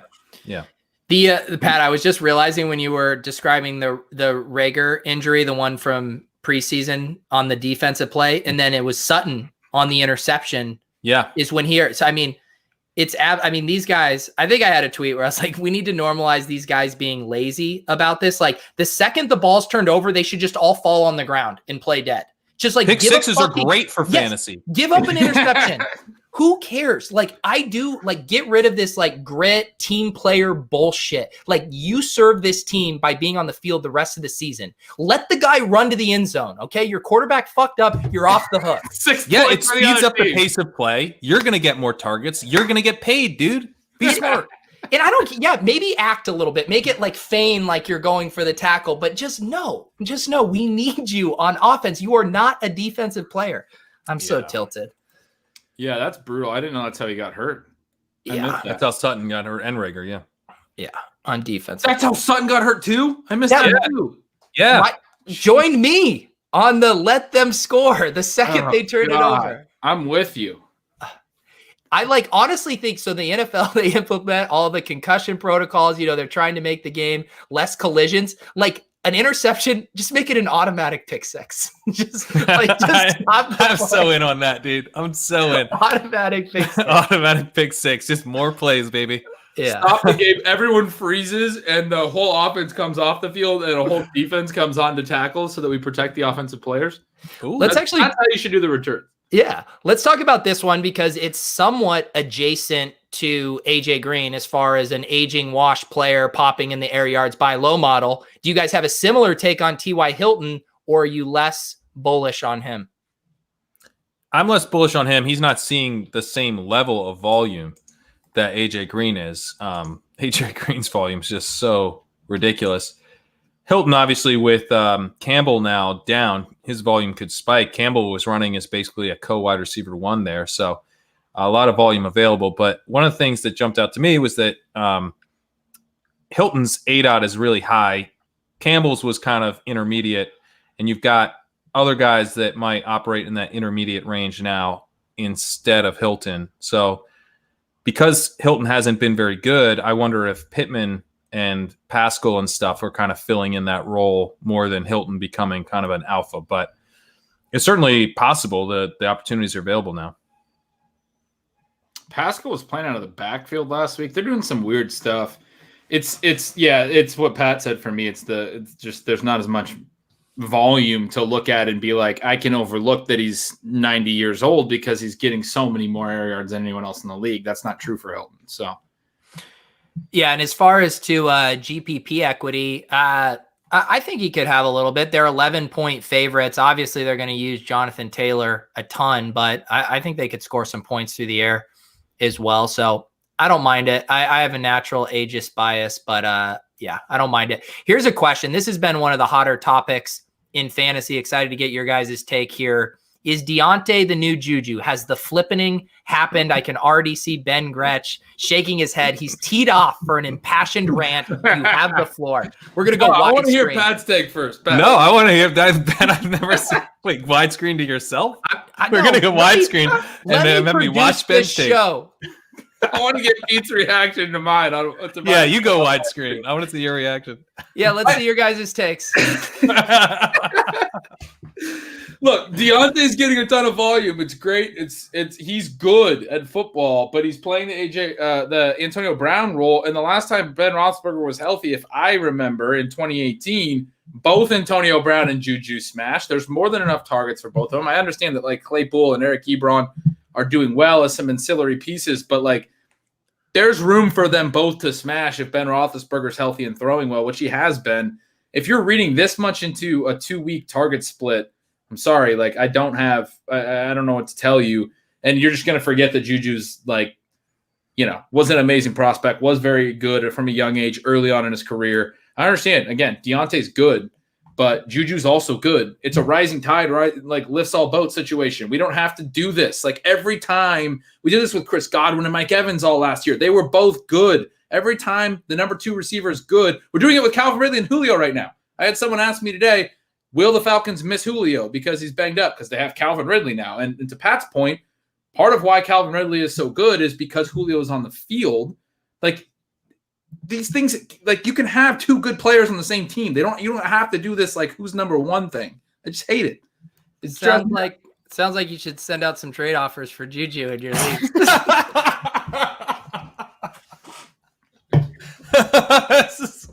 This is my new favorite bit.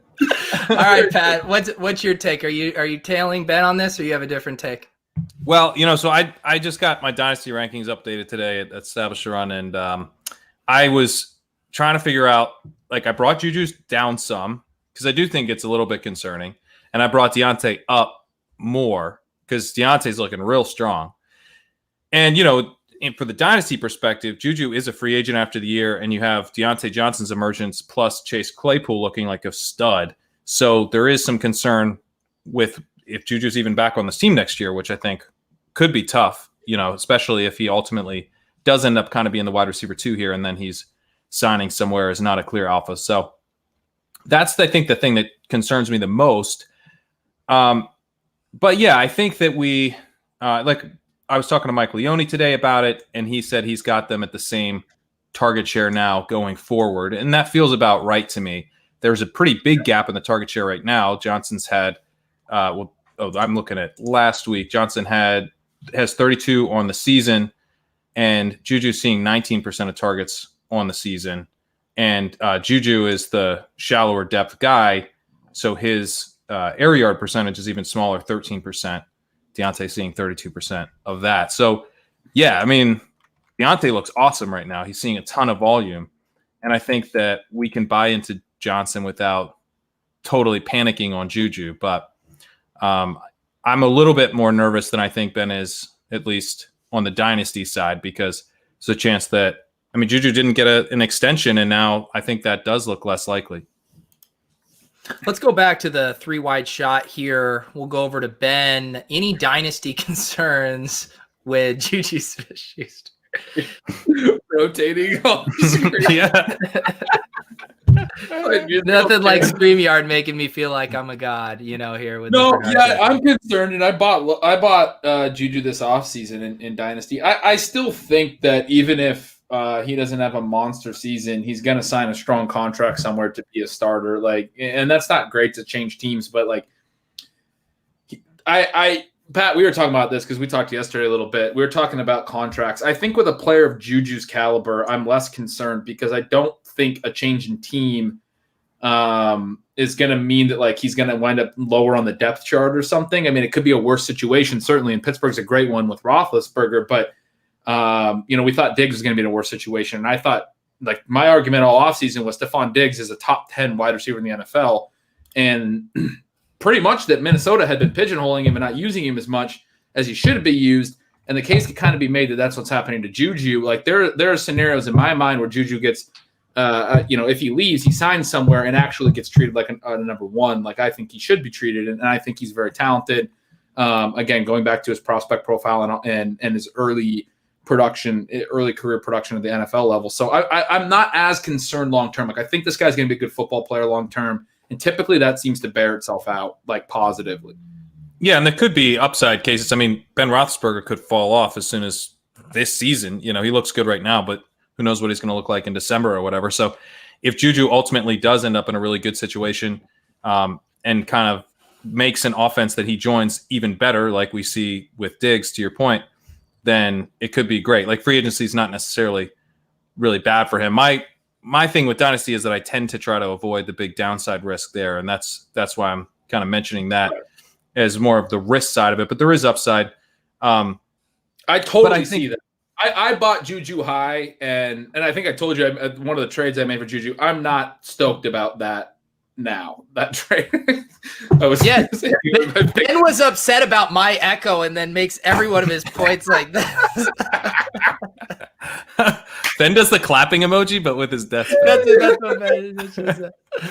I will give a quick plug to Pat and Leone's podcast here because Sports Alerts ask any concerns with Saquon Barkley and Dynasty. I will not let Pat answer. I'll tell you to go listen to the most recent episode of Establish the Edge. They talked about it. I want to update that. Leone won. I defended my take and then I lowered Saquon. You've lowered? Okay. I've lowered him. Yeah. It's like your Uzoma incident from earlier this week. You had to backtrack. Yeah. I defended it and then I was like, you were right. I'm lowering Saquon on my rank. Yeah. Here's a question. Go ahead, Ben. I just want to make one last thing on the Juju point, which is that I just want to emphasize the point Ben made about, having two guys, and that can be a good thing because it goes to this whole part of the theme of what we've been talking about. This is not running backs where you're splitting up carries and there's only so much volume to go around. Having both guys on the field actually increases the value of the offense and creates more opportunity for everyone. You're going to score more points. You're going to get more first downs. There's going to be more targets to go around entirely. It's a different thing. Wide receivers are valuable. Do you know who's waving over here? Russell Gage. He's going, you're right. Go off, King. Go off. That was when I should slam the table and do the Michael Scott gift. Thank you, Pat. I was going to hit this question here. Someone had a question about CMC. Oh, here we go. In season long, is Ben shopping CMC? No, he hasn't shopped a player in 3 years. There's a chance he doesn't come back. I do actually in the back of my head have a little fear about this. Am I being unreasonable, or do you think he's a shutdown candidate? I hate my rosters where I have him. It's a frustrating situation to be in right now because you're expecting him to be a huge part of your team. I have some really good teams with it's not for money, but Scott Fishbowl, we talked, I think this offseason, maybe it wasn't with you guys, but I drafted a really strong team with CMC as my number one pick, and I have plenty of guys to play. I had James Robinson, but I don't even. I mean, I guess it's not even a trade format. I'm just going to keep drinking. Pat, what are your thoughts? Yeah, Ben, let me know how that Scott Fishbowl trade works out for you. Yeah, we're gonna have to go to wide box for Pat after Ben messed that one up. So yeah, I have an important dynasty team with Christian McCaffrey, and I can't imagine shopping him right now. To be honest, there's not another player in the league who has 27 point per game upside or whatever. No one can get above 22 or 23. They can't do it. And McCaffrey looked like he was about to do it again and may in fact do it again if he comes back. The value that he provides to a fantasy team it's so much bigger than even guys like Barkley, Ezekiel Elliott, Kamara. He's in his own tier if he's going to have the type of season that he had last season. And yeah, maybe he doesn't come back from the high ankle and do that again. But what I'm saying is he looked like he was about to do it this season. And if he comes back healthy next season in a dynasty league, and he's signed long-term there, that offense looks like it's going to be really up tempo. Their defense is probably going to suck again next year. They're probably going to be feeding him a lot in the passing game. So I just have a hard time moving off of him in dynasty, even if it means that my team, where I was thinking I was in contention to win the league, I'll be in contention to win the league next year with him. And I'm willing to take the chance that he does get shut down in that dynasty context. I don't have him in any. I mean, I'm in basically one redraft league that allows trades, and I don't have him there. Nick says, based on his Twitter IG, he's going to do everything in his power to come back. I will read this caption from Christian McCaffrey. It's easy to have faith when everything is going well, but a true soldier has faith in times of adversity. Tough times don't last. Tough people do. I pray for all the guys who suffered injuries across the league for speedy recoveries, and I want to send my prayers and condolences to Sweet Feet and his family during this tragic time. I actually don't know who Sweet Feet is. James White. James White. Okay. While you're on Instagram, can you pull up the counselor's take on this? I love the way that you read that because that's how I picture that Christian McCaffrey wrote it. He was saying it in his head. All the enunciations, the voice fluctuations. Hey, God.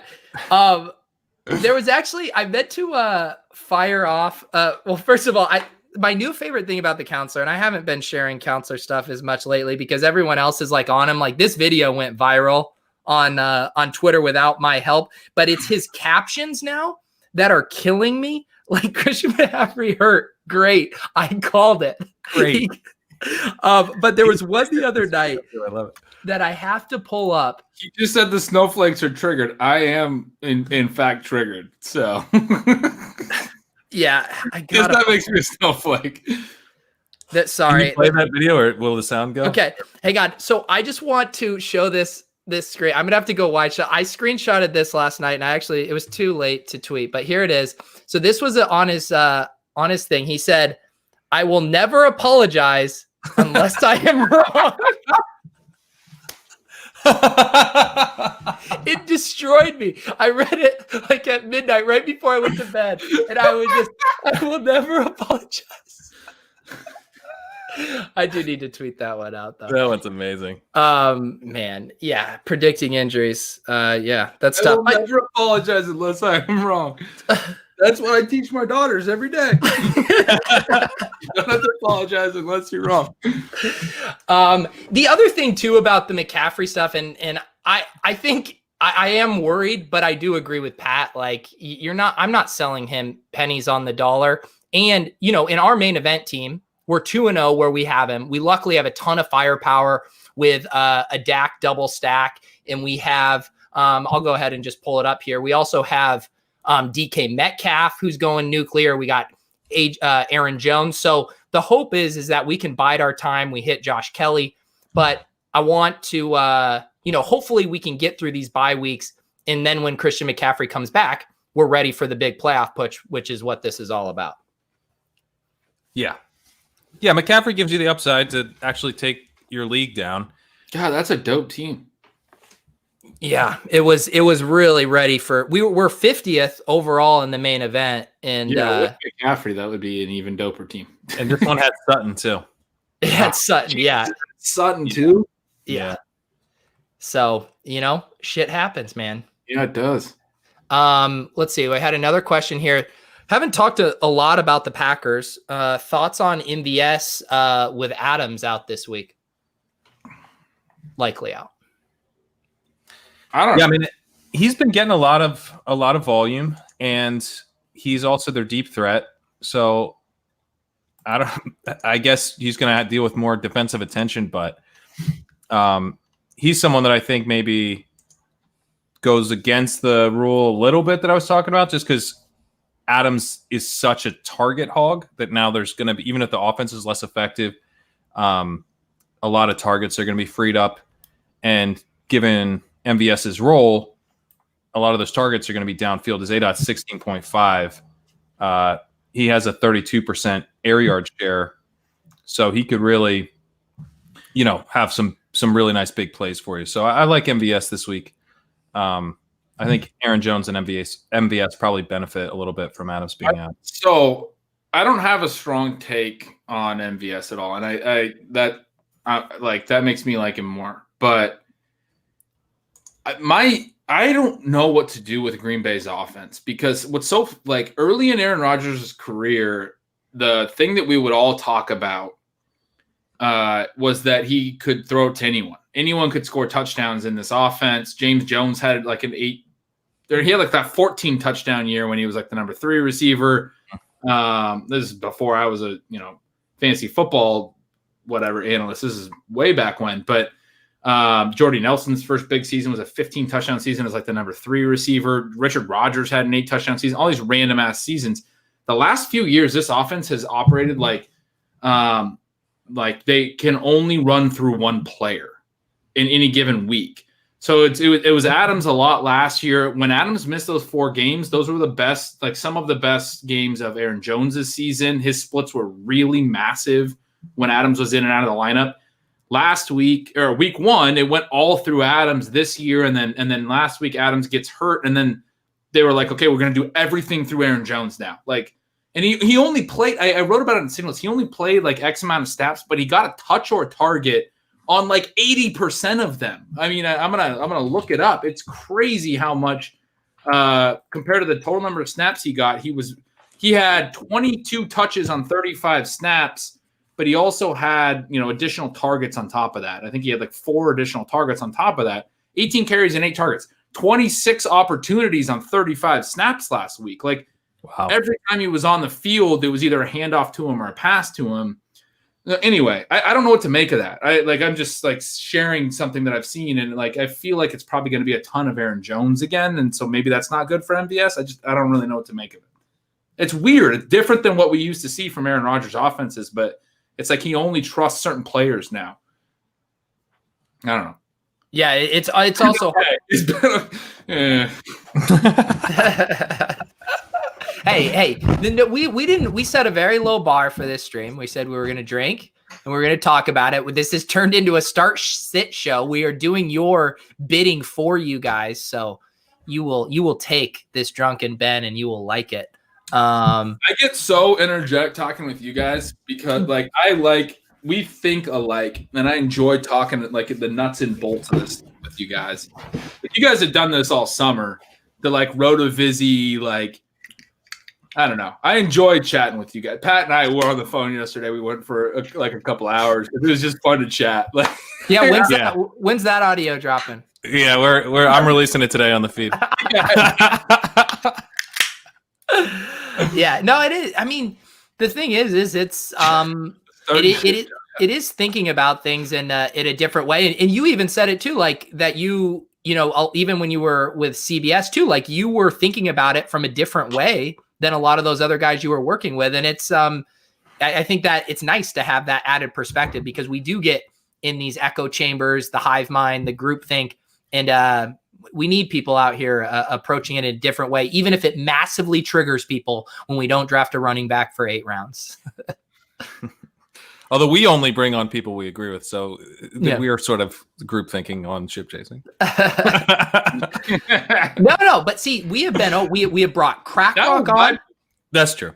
Crack Rock brought us Saw the Light on Cranking It Purple. We had we brought on Paulson. Paulson always gives us tough love, checks our biases on players. And I think that's the other side of the coin, right? Is we talk about the group hive mind, we can have our own mini hive mind where we get locked on takes. But this is one of the reasons I love Sean so much is he's also so quick to adjust and move forward and not get anchored to kind of our previous biases with stuff. So it is. Can we spitball why Sean is so good? Like, because like that was one reason you liked it, but like, what is it? Because I don't understand it. Why he's so good? Yeah, there's not like a reason to like. I talk to him a lot, and the takes he come like, is it just because he's reserved and gets no influence? But his takes are hot, dude. Like his in the email thread. Hotter than anyone. Like, look at his rankings, like preseason. I mean, he had Le'Veon Bell like outside the top 100, like stuff that you wouldn't see anywhere. Like, he is not afraid to go Benny aggressive. Snell taking the entire Steelers backfield, and when week 1 happened, I thought he was an oracle. I was like, well, listen, like every single person, and we like Benny Snell's going to take over for James Conner. Sorry.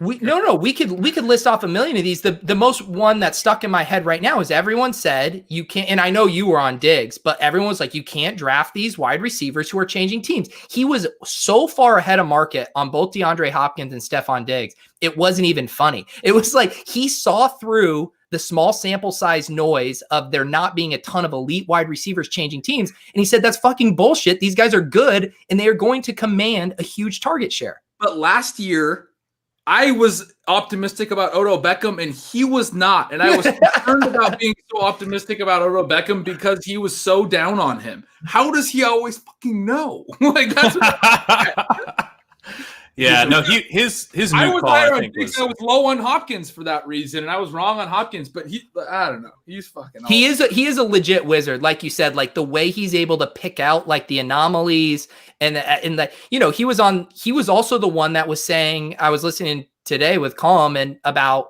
and I had heard him say this preseason too, that he thought Aaron Jones should be drafted right after Alvin Kamara and before Derrick Jones and those guys, like that. He had that profile that's very similar to those guys. It's just like he's unreal, man. He's unreal. I don't think people realize how good he is at fantasy football. It kind of pisses me off because there's this subset that like, because he's the zero RB guy, and that is this big hot topic every year. Zero RB's dead and everything. Yeah. He like everyone thinks he's like hyped up And then they're like, yeah, but zero RB is not even real. And so the hype on Sean is not even real. Like, it's not just zero RB. Zero RB, first of all, most people don't understand. They didn't actually read the damn article. They don't understand that those tenets are applicable beyond just a strict zero RB strategy. You can do, modified 1 RB or 2 RB and still apply all There's no such thing as modified zero running back. No, there's no such thing. Yeah. But, like, everything he wrote in that original article is still so smart and worth reading right now. But it's so much beyond that, dude. This guy, right when I was starting to work with him, was when Devonta Adams broke out. He was taking Devonta Adams in the last round of every single draft in year 3 when everyone thought Devonta Adams sucked. And then he had like a 15 touchdown season in year 3.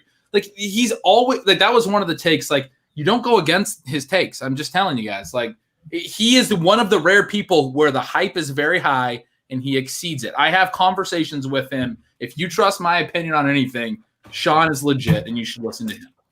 Yeah. And we had him on the show. I was trying to convince him to come back to Twitter for a little bit, but it is hard to disagree with his counterpoint, which is I do a lot more work and I don't get distracted and I don't get mired in these battles. He is not making takes to win Twitter. He is not trying to get attention. He is literally saying, I'm going to hold your hand and help you win your league because I see the matrix better than you do. So you can take that. And the thing is that I see from a lot of players, and I get it. Like, the whole point about managing a fantasy team, it's fun to tinker. It's fun to have control. It's fun to feel like you are the puppet master. But I like winning more than being the puppet master. So I'll just do what Sean says. Now, it's interesting because we're in this league with Hassan and Blair, and we put in bids to get Rex Burkhead, and we need a start this week. We need someone we can play. So it makes sense that we would pick up Burkhead and we dropped Bryce Love.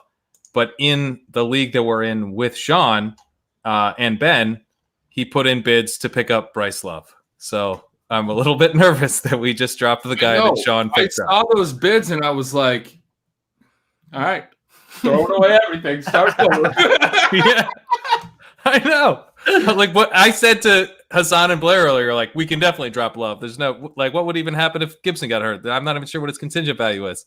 And I looked at the bids and went, oh, shit.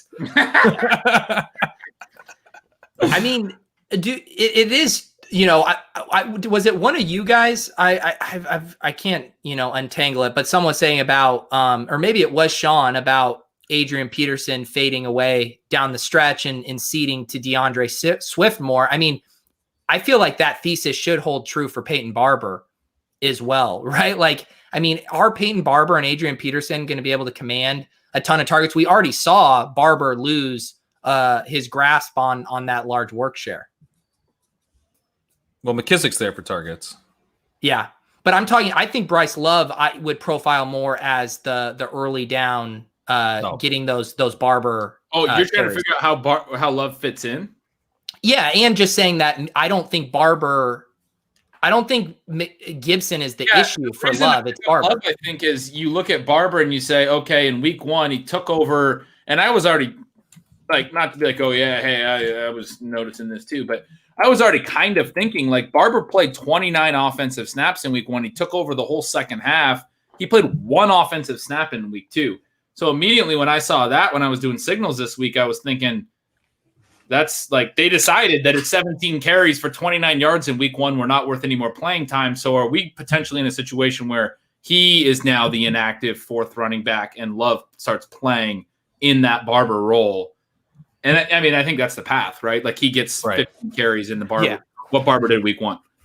And also, again, just think like there's a reason these guys are on waivers, right? They're not getting touches. We are trying to win our leagues. It killed me to have to put in a bid for $420 for Mike Davis when we snuck him in KFFSC, Pat. For how much did we get him for? $1. $1. So like, and we didn't even remember doing it. We didn't even remember doing it. But this is the waiver churn. You should be looking ahead. You should be thinking about Darrington Evans. You should be thinking about Eno Benjamin, about Bryce Love. These guys you can get for $1 who are going to be $500 bids in 5 or 6 weeks. It might not be the ones I just named, but it's going to be some of those guys. And that's why we're churning the back end of our roster cheaply.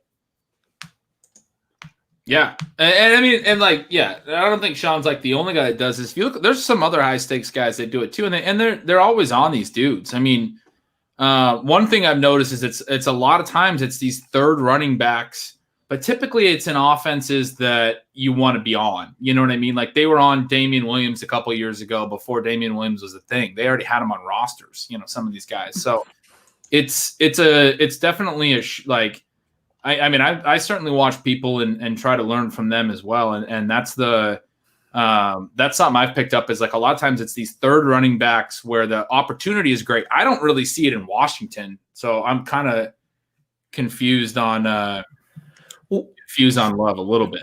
Sean's loved Bryce Love since he was in college. So one of the big things with Sean is he likes a player long-term. He keeps a long-term perspective. He doesn't overreact to individual weeks or even individual seasons necessarily. Yeah. That's where go back to the Juju thing.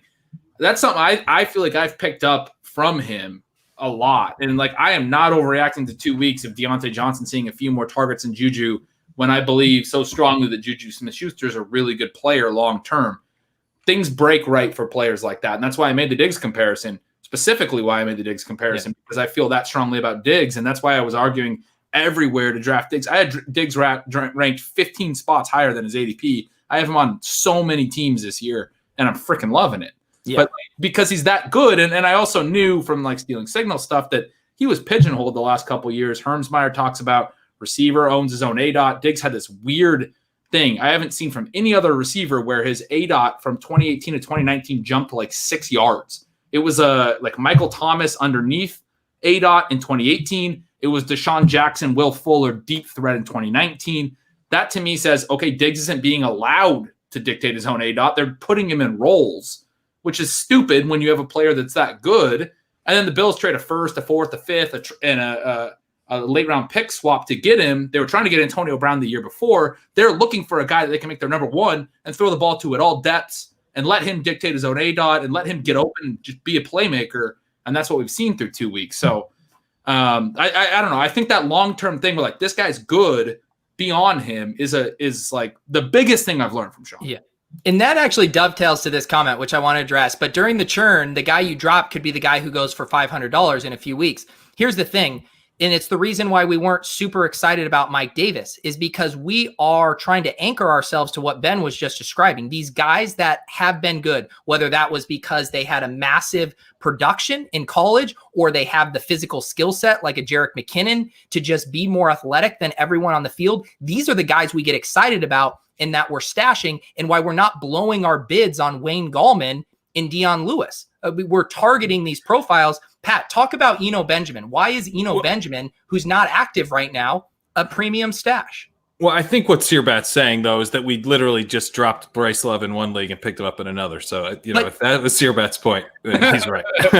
But again, the other thing is those team constructions too are different where we're running back heavier in one in wide receiver. But right.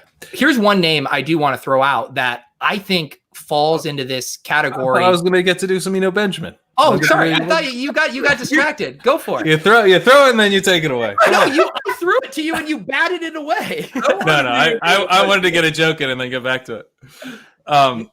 Eno Benjamin pops in one of Blair Andrews' metrics, which is backfield dominator rating, which is the metric that really highlighted Phillip Lindsay. And it's a metric that kind of, I think, evolves out of some of Matt Friedman's work. We're looking at these guys who dominate I think his was workhorse metric, I think. But basically the idea is when we're looking at late round running backs and undrafted running backs, for some reason it looks like pretty important if they just handled a ton of their teams, a really, really high percentage of their team's touches. And if they were getting all the receptions that their backfield offered, that's another thing that really pops in backfield dominator rating, because sometimes these college offenses, they don't really throw much to the running backs at all. And so if one guy's getting all of those running back receptions, that's important. And that's something that we see with Benjamin, where he's getting, he was his team's backfield. He's one of those guys. And I think that's pretty exciting given that he's in this high-powered Arizona offense. And then what we're also seeing with this offense is that they're not just leaning on Drake. They're using Drake and Edmonds. So either injury would potentially unlock a significant role for Benjamin. And Benjamin is also a guy, based on his college profile, that could be used as both a rusher and a receiver. So there's like value for him to get on the field in whatever way they need him to. And obviously for your dynasty leagues, you got to have him on your roster because Drake is not signed after the season. But even for high stakes, I think he's an awesome stash. Ben, I want to get your take on a guy we mentioned on Wednesday as a guy behind the guy that I really like, and I've been trying to add him in a bunch of places. What is your thought on Jordan Wilkins in Indianapolis? I like him. I mean, he's been efficient anytime he's gotten work throughout his career. He's just struggled to stay healthy. I if I can be completely frank with you, I have not thought about him once because all of my Indianapolis backfield brain cells are so consumed with Jonathan Taylor, and then I leave a little room for Nyheim Hines, and I think about him too because I had them both. I don't have time to think about Jordan Wilkins. Well, so this is what we're going to do a thought experiment. And Jonathan Taylor, we all hope this is not even close to being true. La la la la la. But that's what we're doing here. We're la and Kenyon Drake, but we have to talk about Eno Benjamin. If you remove Jonathan Taylor, how much does Jordan Wilkins go for on the next waiver wire run? Hundreds, probably. I mean, I think he would be good, but it's a great offensive line. It's an offense that I think Frank Reich, and this is another big one that I've picked up over the last few years of doing signals. He is, in my opinion, a really sharp play caller, and whoever's calling the plays. I don't even know if he's calling the plays, but I think he's a smart coach, and they do things very game script dependent. So when they're like, this is why I don't think people understand what happened with Nyheim Hines last week. But like this happened last year. Eric Ebron had a game against Miami. He played like 80% of the snaps. They were chasing the whole game. And so they were in tons of pass situations. And Ebron would always play more in pass situations. And there was a lot of discussion that week that Ebron is now an 80% snap share guy. And I remember trying to like shout from the rooftops. It was just that game. It was the fact that they dropped back like for 3 quarters straight. It was a weird script. And the next week he was terrible. And he was like the chalk in DFS. They do things very script dependent. So any script, if Taylor's gone, any script where they're trailing, I would expect a lot of Hines because I still think they really like Hines. Any script where they're leading, I think Wilkins could have some smash weeks. And you would just kind of you'd have to kind of pick and choose your spots. But yeah, I think he'd be very good, and I think he would probably go a lot on the waiver wire. I mean, we were just talking earlier about how, donkeys like to put $800 on Devontae Freeman. So like, yeah, I'm sure he'd go for several $100s. Yeah. I think he's an interesting guy. And I mentioned, another name, Darrington Evans. People haven't seen him yet. We all still want to think that Derrick Henry is going to get 35 touches a game, but we've already seen like they're not going to give him a ton of targets. Darrington Evans is going to be a factor at some point this season. So yeah, these are the guys you need to be thinking about and just making sure they have a profile that could actually capitalize on that new opportunity. And to the point earlier about running back threes to target, now that we're actually talking about Wilkins, you got me thinking like that's a backfield that I've been saying all offseason I want pieces of. Like I wanted Taylor and Hines. I even took a little bit of Mack, and he was the one that I liked the least. But I have so many shares of Taylor and Hines because it's a great offensive line and because Phillip Rivers, and I believe very strongly that running back targets are tied to the quarterback and scheme. And I just felt like I had a thread on Twitter, like people were thinking Taylor couldn't catch 30 passes. And I was like, I think he's going to smash that, frankly. And I think now for sure, because Mack's out, I don't think before he was going to smash it necessarily, but I thought there was certainly upside for that, even with Mack, because of Rivers. And this is a backfield you want to target. Great offensive line, quarterback who throws to his running backs, pretty good team. They're going to score points.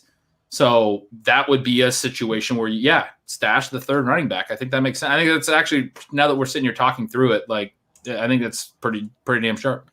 All right, well, we should start the next stream around 7 then, so we can get the bids in. Get to the good takes and put some bids in, because I think Wilkins might be available in some of these leagues. We did stash him. I think maybe in the second main. Yeah, we have him in our second main event.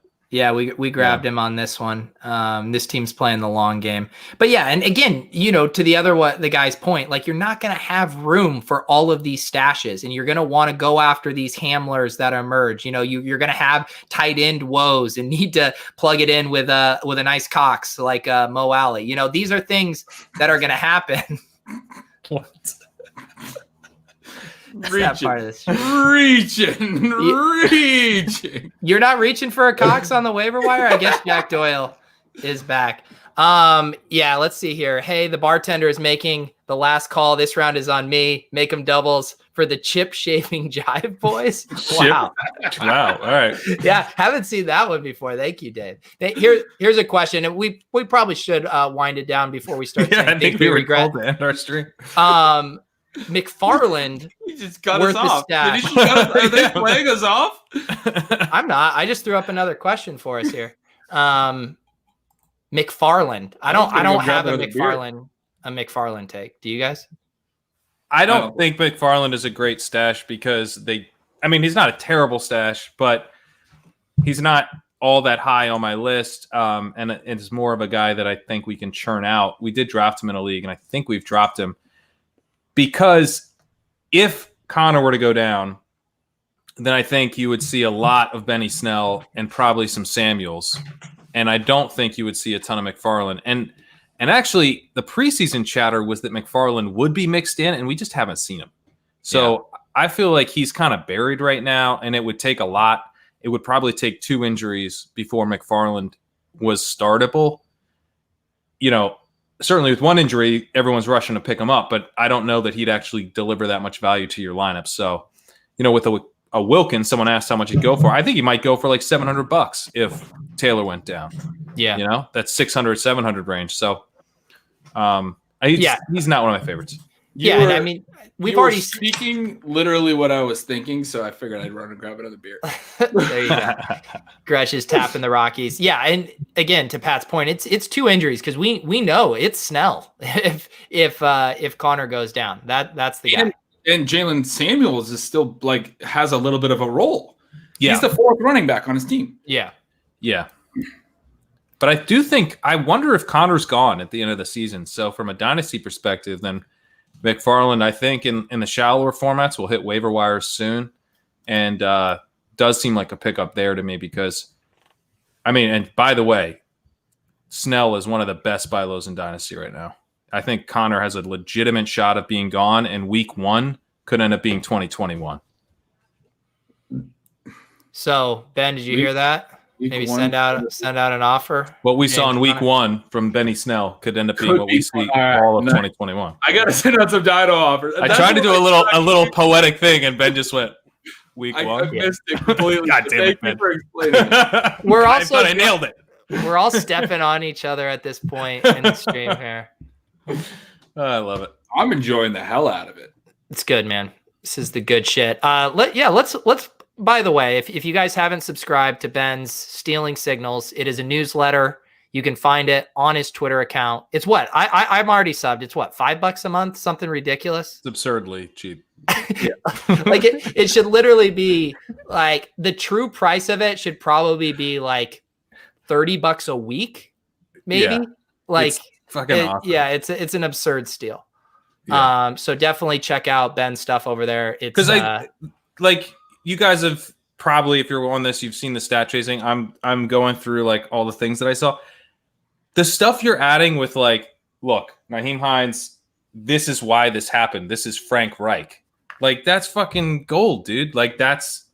Anyway, sign up for Stealing Signals. It's the best. It's good stuff. Way too cheap. And you'll see people in Ben's replies. I know my guy Ryan Hodge. He's a big believer in letting other content creators know when their stuff should be behind the paywall and be charged more.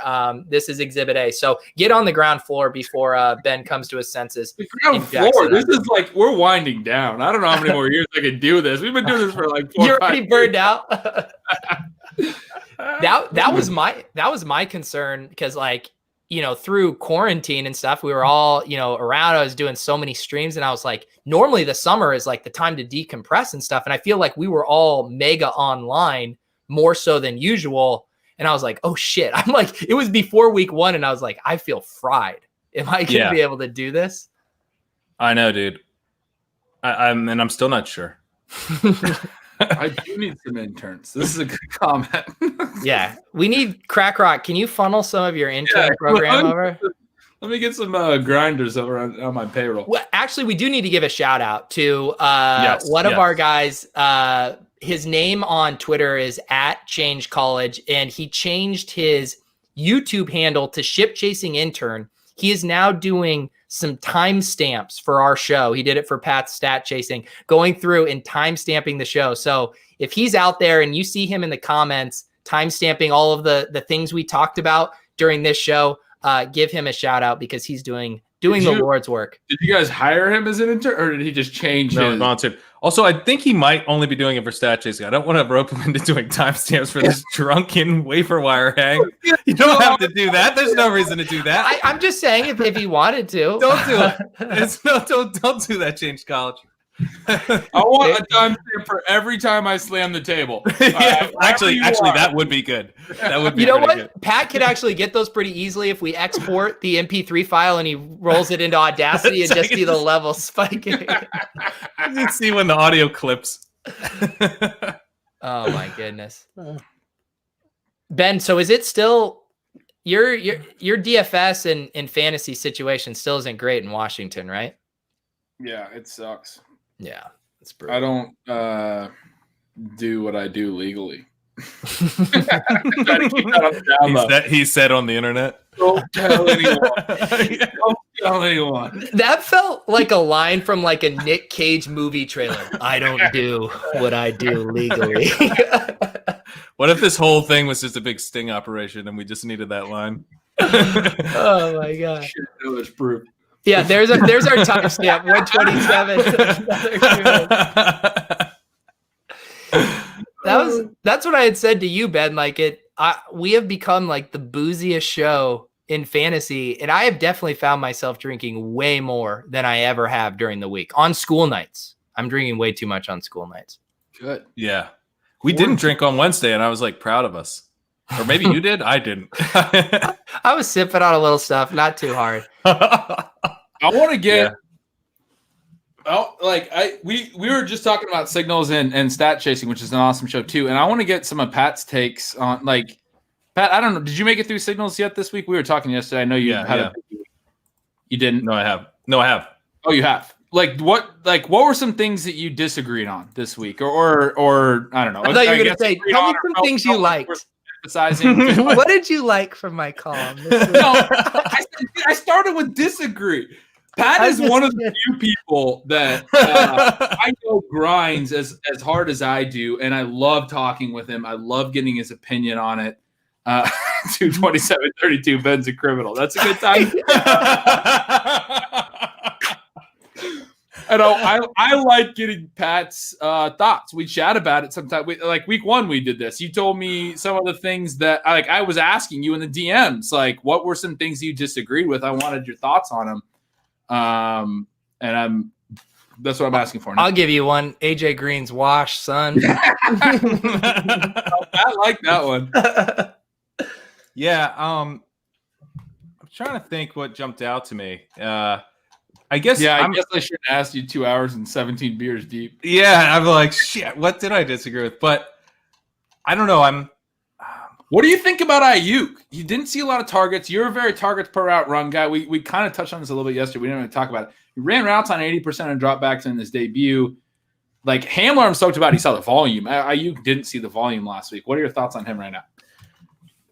My thoughts on Ayuk are that I'm glad he's healthy. I feel like there's a giant opportunity in this offense, but I don't want to start him right now, and if I can avoid it, because he just didn't get he had -3 air yards or something. He didn't. I think he was only targeted behind the line of scrimmage, or at least he was on average. So yeah, I want to see a role that's a bit more interesting before I put Ayuk in a lineups. But yeah, I think Ayuk getting out there is just there's such massive opportunity now that I'm excited, man. I think he's a guy that kind of profiles a little bit like Deebo Samuel, and Deebo Samuel's still not out there, and hopefully he does some Deebo Samuel stuff. Well, I actually wanted to throw it back to Ben on that point because Deebo Samuel is expected to begin practicing. There's, reports that he might even be able to play in week 4. Obviously, people were excited about Ayuk, assuming Samuel is going to be healthy. How do you think those two kind of coexist together? Yeah, that's a really weird one because they're so similar, right? Like they're both these after the catch guys.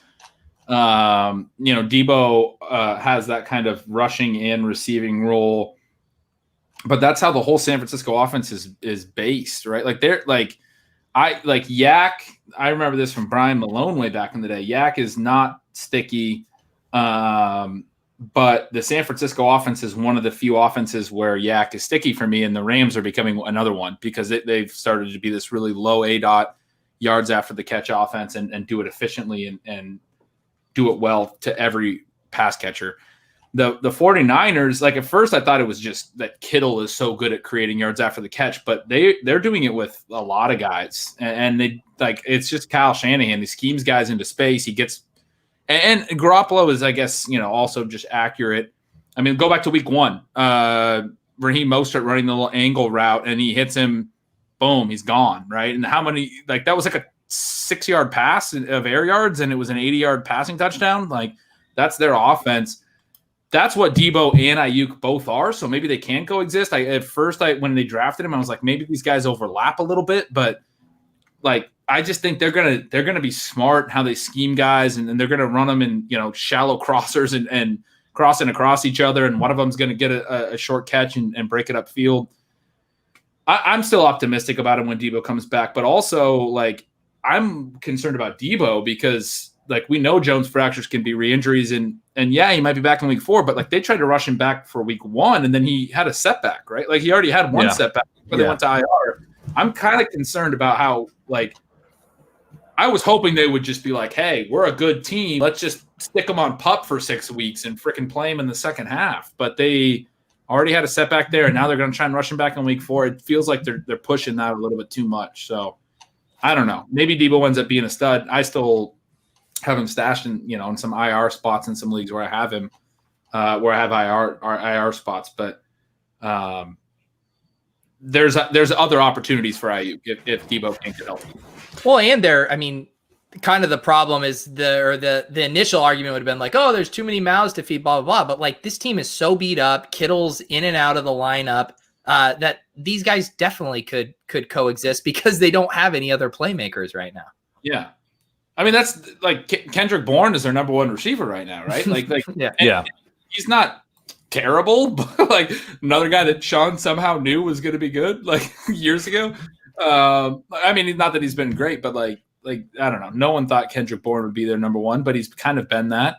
I think once those guys are all healthy, you're basically looking at Kittle, Deebo, and Ayuk, right? That's got to be the idea.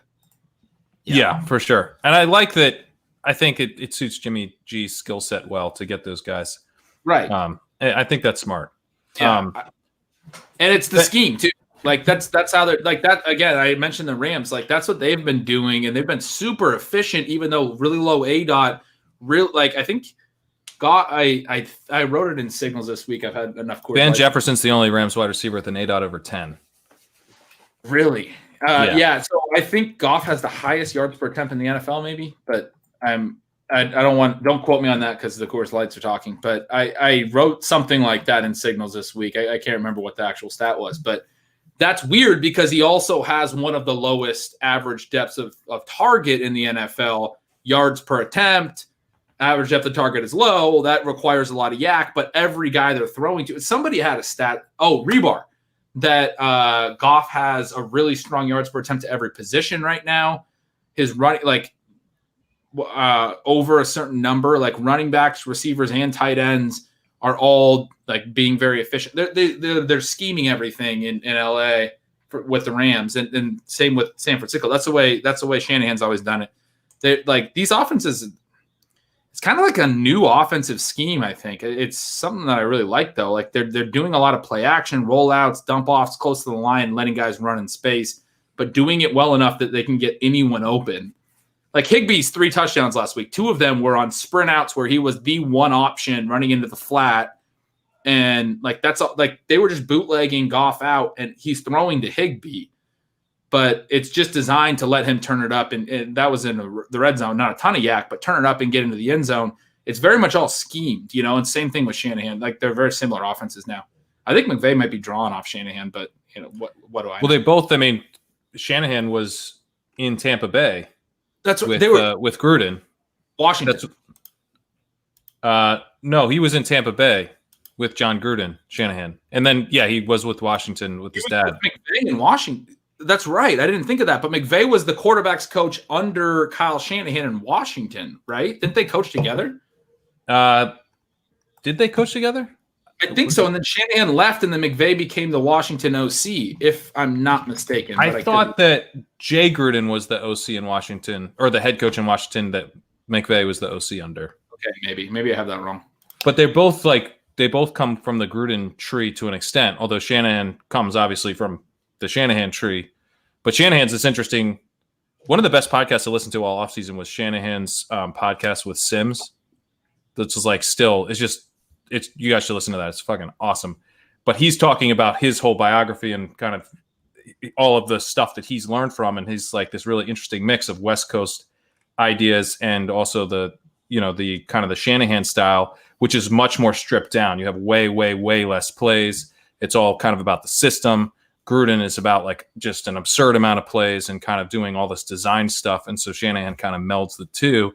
McVay's more of that West Coast design play stuff. So anyway, I'm not like a big X's and O's guys, but I do think it's kind of fun to get into. I think that stuff's really important. Like I think it's applicable too. And I just pulled it up. You caught me off guard a little bit with the Tampa Bay thing because Gruden was in Tampa Bay in like the O's. Right? Yeah, Gruden. John Gruden. Sorry, yeah. Right. And so Washington, I just pulled this up too. This is what I was thinking of, but you're probably right as well. But what happened there was Kyle Shanahan was the offensive coordinator for Mike Shanahan. He left the year that Shanahan got fired, but McVay was the tight ends coach working with Kyle Shanahan under Mike Shanahan, and then McVay became the offensive coordinator under Jay Gruden. You were right on that. But so they actually worked together. It is interesting. Like there's a lot of similarities in those offenses, and I mean, like to draw that back to something actionable, I do think that those offenses are offenses where we can expect some yak. Like they're similarly designed, they scheme well, and it's I mean, like that's something that fantasy relevant, and I think like is good. Like we talked about, the reason we were talking about this in the first place was Debo Ayuk question. Those guys are both so good with the ball in their hands. They both have was Debo return production in college or just rushing and receiving? Pat, do you remember if Debo did? I think Debo had returning. You're not going to ask me, Ben?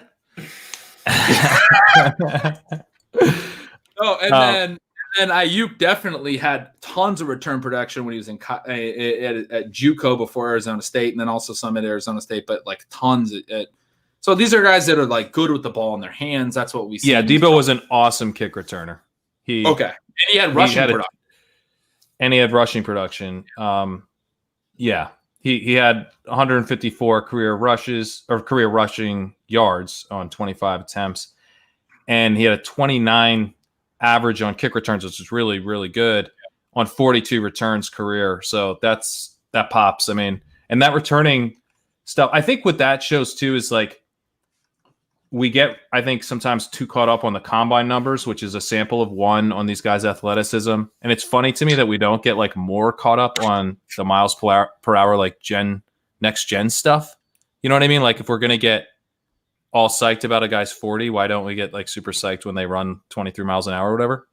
But I think some of this returning stuff shows more functional athleticism. And that was part of what John Moore was saying back in the day, like, because the guys who pop in that are Tyler Lockett, Antonio Brown, Jordy Nelson. Like they're all good. Yeah, they're all awesome. Yeah, the guys who are just fantastic. And a lot of the guys Stephon Diggs, a lot of the guys who end up being superstars in the return game in college and then don't translate tend to be smaller. It's obviously not a one-for-one thing, but it does, I think, show something really important. It captures something about the fact that these guys are just good at football. Yeah. Ben, one thing that I did want to ask you about from Signals. I love that Pete is just throwing up comments that are like about him. They're just moving on. Well, we're all the chat and me are all waiting for us to move on. I actually have a good idea to end the show for tonight, but I'll let you guys get out your tight end McVay coach takes here. Well, I wanted to ask Ben about Gallup, because that was if there's one thing, I don't know that I disagreed. That I just wanted to. My big thing when I read your Dallas Cowboys takes, was that I wanted more on Gallup, because he's a guy that I'm maybe a little bit more worried about, I think, than you are. I mean, the thing that jumps out to me is that he's just being used really deep downfield, and you've got now you've got Schultz emerging as, it looks like Prescott's happy to incorporate him, and his ADOT was 4.1, Schultz. Gallup has an ADOT of 17.9. Lamb also running shallow routes at 6.7, and Cooper, the alpha, at 10.1. So basically Gallup looks like he's kind of doing the work for everyone else and just kind of keeping the defense honest, running these extremely deep routes. But the guy who's really benefiting is Lamb and Schultz, as kind of those secondary options in terms of the production. Obviously, Cooper dominating targets probably either way, no matter where Gallup's running his routes. Yeah, I mean, I think it's really well put. I mean, that's my take.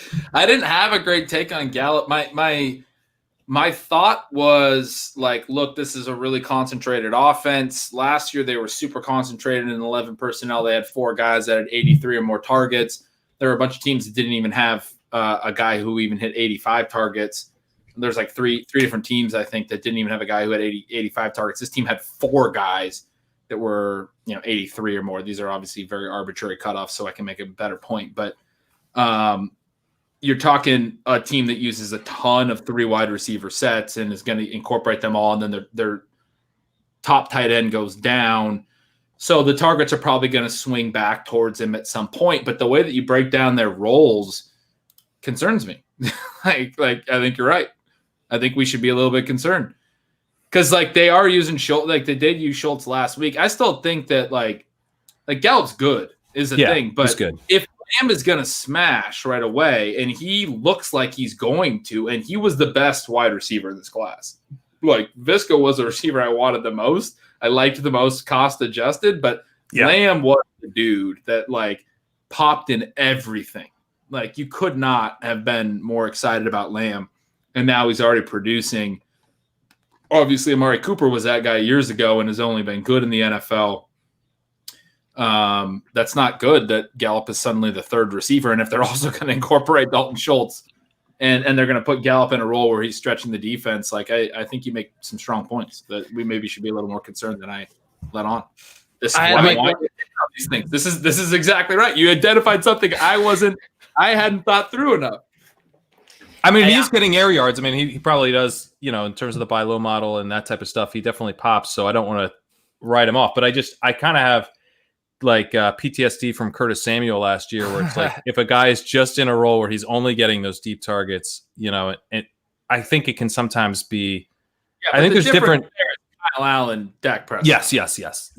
Yeah. Hopefully he has some huge games coming up. Well, I think the rub, right, is everyone expected Gallup to be right alongside those guys. And now it's more like, okay, him and Dalton Schultz are going to probably alternate big games. So there still will be big games, but he's not that 1B everyone wanted him to be. Well, but it's still going to be a concentrated offense. The production's still going to flow through these 4 guys, right?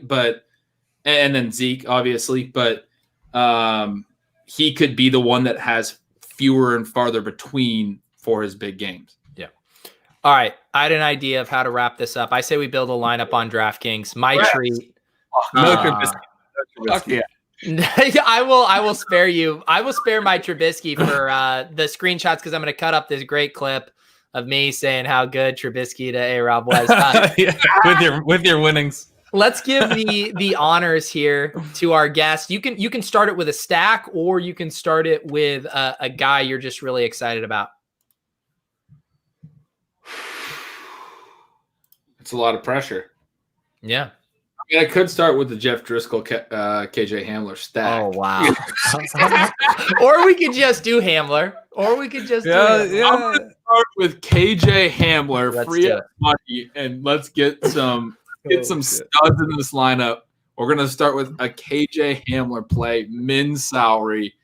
Let's go. In this economy, Ben Gretch is saving us some money. I appreciate that. Pat, it's on to you. I'll go with AJ Green. Another guy we talked about endlessly. Yes! I should go Trubisky just to. I'm putting this lineup in the spy. No one else. Hey, everyone else, turn off your screens. Don't watch the rest of the lineup. Yeah, Paul asked if this is the spy lineup. No, this is a ship chasing with Ben Gretch, millionaire maker lineup. Okay, hey, we got him. Now we got to get Driscoll in there. All right, Pete, where are you going?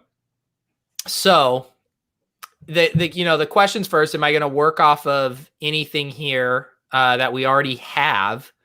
I already made a Carson Wentz stack today because I was thinking that could work with the AJ Green bring back. I actually like this suggestion in the chat, but I'm not going to make the quarterback decision. I am going to put in our guy Diggs. I'm going to put Diggs in for us. John Brown, a little banged up. I know I'm not going to get any pushback from you guys on Stephon Diggs. We have so many receivers, though, that we now have a stack conundrum. Yeah, we almost have to go Allen. Well, we have a flex still. There's so many back ways. to you, Gretch. Lots of ways to go. My mind's building the rest of the lineup, right? Like he's Bobby Fischer over here playing 6 moves ahead. There's a guy I really want in this lineup based on one of the plays we had, but I kind of want to take our QB right now. No, I'm gonna let's go Miles Sanders here because we have AJ Green. AJ Green, Miles Sanders, a little mini correlation play. And I was gonna pick Miles Sanders. I like that. Yep. Yeah. Yeah. 0 RB even when making DFS. No, we just grabbed Sanders. He is going to be chalky, but we can definitely eat some chalk with these 3 wide receivers. These receivers, we're fine. We can take Sanders here, and he correlates with Green so well that game could shoot out a little bit. All right, Pat. With great power comes great responsibility. All right. Well, man, I mean, I guess this is really like the question here because I know I put it to you. I was deciding with Sanders or putting it to you, and you said you were going to take Sanders, and I took Sanders and put it to you. Yeah, I was like, Ben will pick the quarterback, and I'll just take Sanders. This is easy.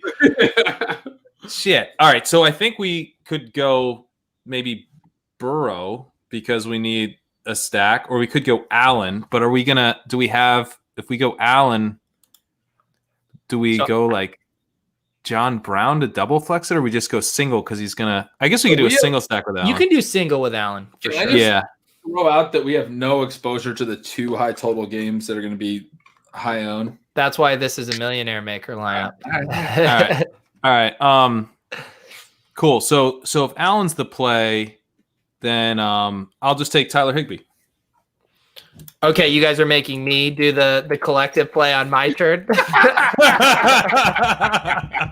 Tyler Higbee. Well, Pat chasing the box score, 5,900. I'm chasing the targets per route run, baby. Still gonna be low. He's still gonna be low owned. I kind of like that play, man. That's a good. All right, fine. You guys are gonna back me in. I'll do it. I'll take it. Someone just has to, man up. So what's funny is I love that game, and I want to play Goff. He threw for 370 plus yards, 370 plus 4 times last year, a quarter of his games, and they're throwing so efficiently. And Allen's been passing more. But the reason you can't play Goff, in my mind, is if that game shoots out, there's no way that he outproduces Allen. He can't rush, right? Like Zach Moss is out. Allen has additional rushing TD equity this week without Zach Moss. I don't think Devin Singletary is running for 2 touchdowns. If this game blows up, you kind of have to have Allen instead of Goff. So yeah, I don't even think you can play Goff. And anyway, I like it. How about this? How about we collectively decide on a punt defense, and I'll let you two finish off the rest of the lineup here. Why do we have to punt a D? What's that? Why do we have to punt I guess we have 4,900 left for two positions. So if we go like Giants seem attractive to me at 2,700, that would give us 6,000 left. That works. That works. I don't know what you're talking about. Wait. What? Hang on. I don't understand what you're saying. What are you saying? You know how many, like, honest to God, you know how many times that if I spent more time, I've after the week been like, if I spent more time paying attention to defenses, I would have won so much more money this week. Like, that happens to me so goddamn much. The thing is defensive scoring is very fluky and unpredictable. It's all related to touchdowns. So you should just pay down and take ones that aren't going to be high owned, and then you're fine. It's related to sacks and turnovers too, and that's related to the opposing quarterback. And you're picking a defense that's at home facing Nick Mullins, so right. I don't think you're wrong. So it gives us 6,000 here to work with. So let's head over to the flex here. I guess the big question is, no, I guess there aren't any questions as far as like other correlations. I think we can do a lot of stuff here. It's over to Gretch. Just let me know what tab you want me to look at. So John Brown's kind of fun because they're both good. Like, Diggs is good, but John Brown's good too. But isn't John Brown banged up? He is. Don't need them both either with Allen, because Allen can rush for TDs and Diggs can just be a monster. So we're not going to go there. All right, man. Like, we're betting on that game shooting out though, and is Higbee going to be the only stud? Like, you can go to Darrell Henderson with that other running back spot. Like, you can make this a game stack in a lot of ways. But I kind of want to, like. I want to play Jonathan Taylor always. Like, yeah. I was wondering when we were going to bring up Jonathan Taylor. Yeah, like, we haven't talked about Jonathan Taylor because he's another chalky play, but I don't mind it at all with this lineup. We can definitely eat more chalk in this lineup. Yeah, I agree. As far as, with what we're working with for money too, like, Taylor makes sense. Let's look at the receivers that are, or the flexes that are left for Pat, but I think Taylor might be my choice there. Well, yes. I think I could. Doesn't really make sense with the defense because Slayton would fit this, I think. Right? Yeah. How much? Josh Kelly. Interesting. Yeah, Josh Kelly. I mean, he had 2 catches last week. I put in Rojo. Thank you guys for tuning in to Ship Chasing. Take him out. Take him out. Don't do that to me. Wait. So what is that? I've got 51. Are there any other 51 options above? Let's see here. Gage, Ertz, Mike Davis, Bourne. What do you think of DeAndre Swift? Let's do this. Wait. Instead of Taylor, I'm gonna switch this. Sorry. Can I'm calling an audible. Okay. Kenyon Drake. He's $1,000 less. We're fading this game anyway. We're fading the Kyler Murray ownership. Detroit just got absolutely smashed by Aaron Jones. Kenyon Drake's played a ton. He's got finally a good rushing matchup. I kind of feel like this could be the Kenyon Drake, fade the ownership matchup. So now he has some more money to work with. That leaves you with a lot of options there. We are 100 short from Leonard Fournette, which is a big bummer though. Shit. I don't know. To be honest, I kind of like the 1v1 of so Taylor Swift, 2v2. I mean Taylor Swift. Yeah, and great artist. Yeah, Taylor Swift, Jonathan Taylor, DeAndre Swift. That's what he was saying, and I was like, "What's going on?" Put on some Taylor Swift. Taylor Swift for our flex spot. We're not going to get any points. Or Drake, DJ Moore. That's, I think, the 2v2. I kind of like the latter. All right, let's do it then. This team is pretty hot. It's pretty hot. Do we have the right flex guys in here? Just making sure. So we have no exposure to the Seattle-Dallas game, which is going to blow up. Dude, this lineup's so cool. Dude, everyone's saying to take the under. I'm fucking around. We should probably have a little exposure. Yeah, we should probably get someone in there. Where's DK at? Can we fit him in? No. We're trying to win the Millie Maker here. We're not trying to min cash in the spy, guys. We're trying to bink the Millie Maker. There's the squad. It's hot. We're eating a little chop. It's a fun team. This is what Millie Maker winning teams look like. I'm not saying this team is going to win the Millie Maker, but I'm saying you have to hit at all the individual right spots. So it's hard to win the Millie Maker with a full-on game stack. So I like that this is a skinnier stack. Allen to Diggs coming back with Higbee. I like this team. Dudes, this was super fun. Yeah, Ben Gretch. Even 2.5 hours, it feels like it's been 10 minutes. This has been a blast. Yeah, poor Change College, aka Ship Chasing Intern, is going to have quite the time stamping this one. All right, let's wrap this up. So as we mentioned before, Ben Gretch, he's got his Stealing Signals. You can subscribe to it in newsletter form. I think we've converted at least 2 subs that have publicly been stated here. It should be up to 10. If you are a fan of Ship Chasing and for some reason not subscribed, you are doing it wrong. Ben Gretch is crushing it over there. Pat, anything else I'm missing here? No, this has been way too much fun. I've had a blast. But yeah, definitely subscribe to Stealing Signals. I'll reiterate that. Yeah, and I'll say, if you guys, early on in the offseason, we were pushing everybody to review us on iTunes, which we much appreciated. We're now trying to get up to 1,000 subscribers on YouTube. It allows us to do some more stuff and opens us up to some more functionality. So if you guys are watching these streams and not subscribed, please subscribe to Ship Chasing on YouTube. It's going to be a fun week, guys. Thank you so much for coming and chilling with us. We definitely are going to have to run this back sometime soon. So for our guest, Ben Gretch, for Pat Kerrane, for Laviska Shenault, who will get in the box here soon, this has been Ship Chasing. Thanks, guys.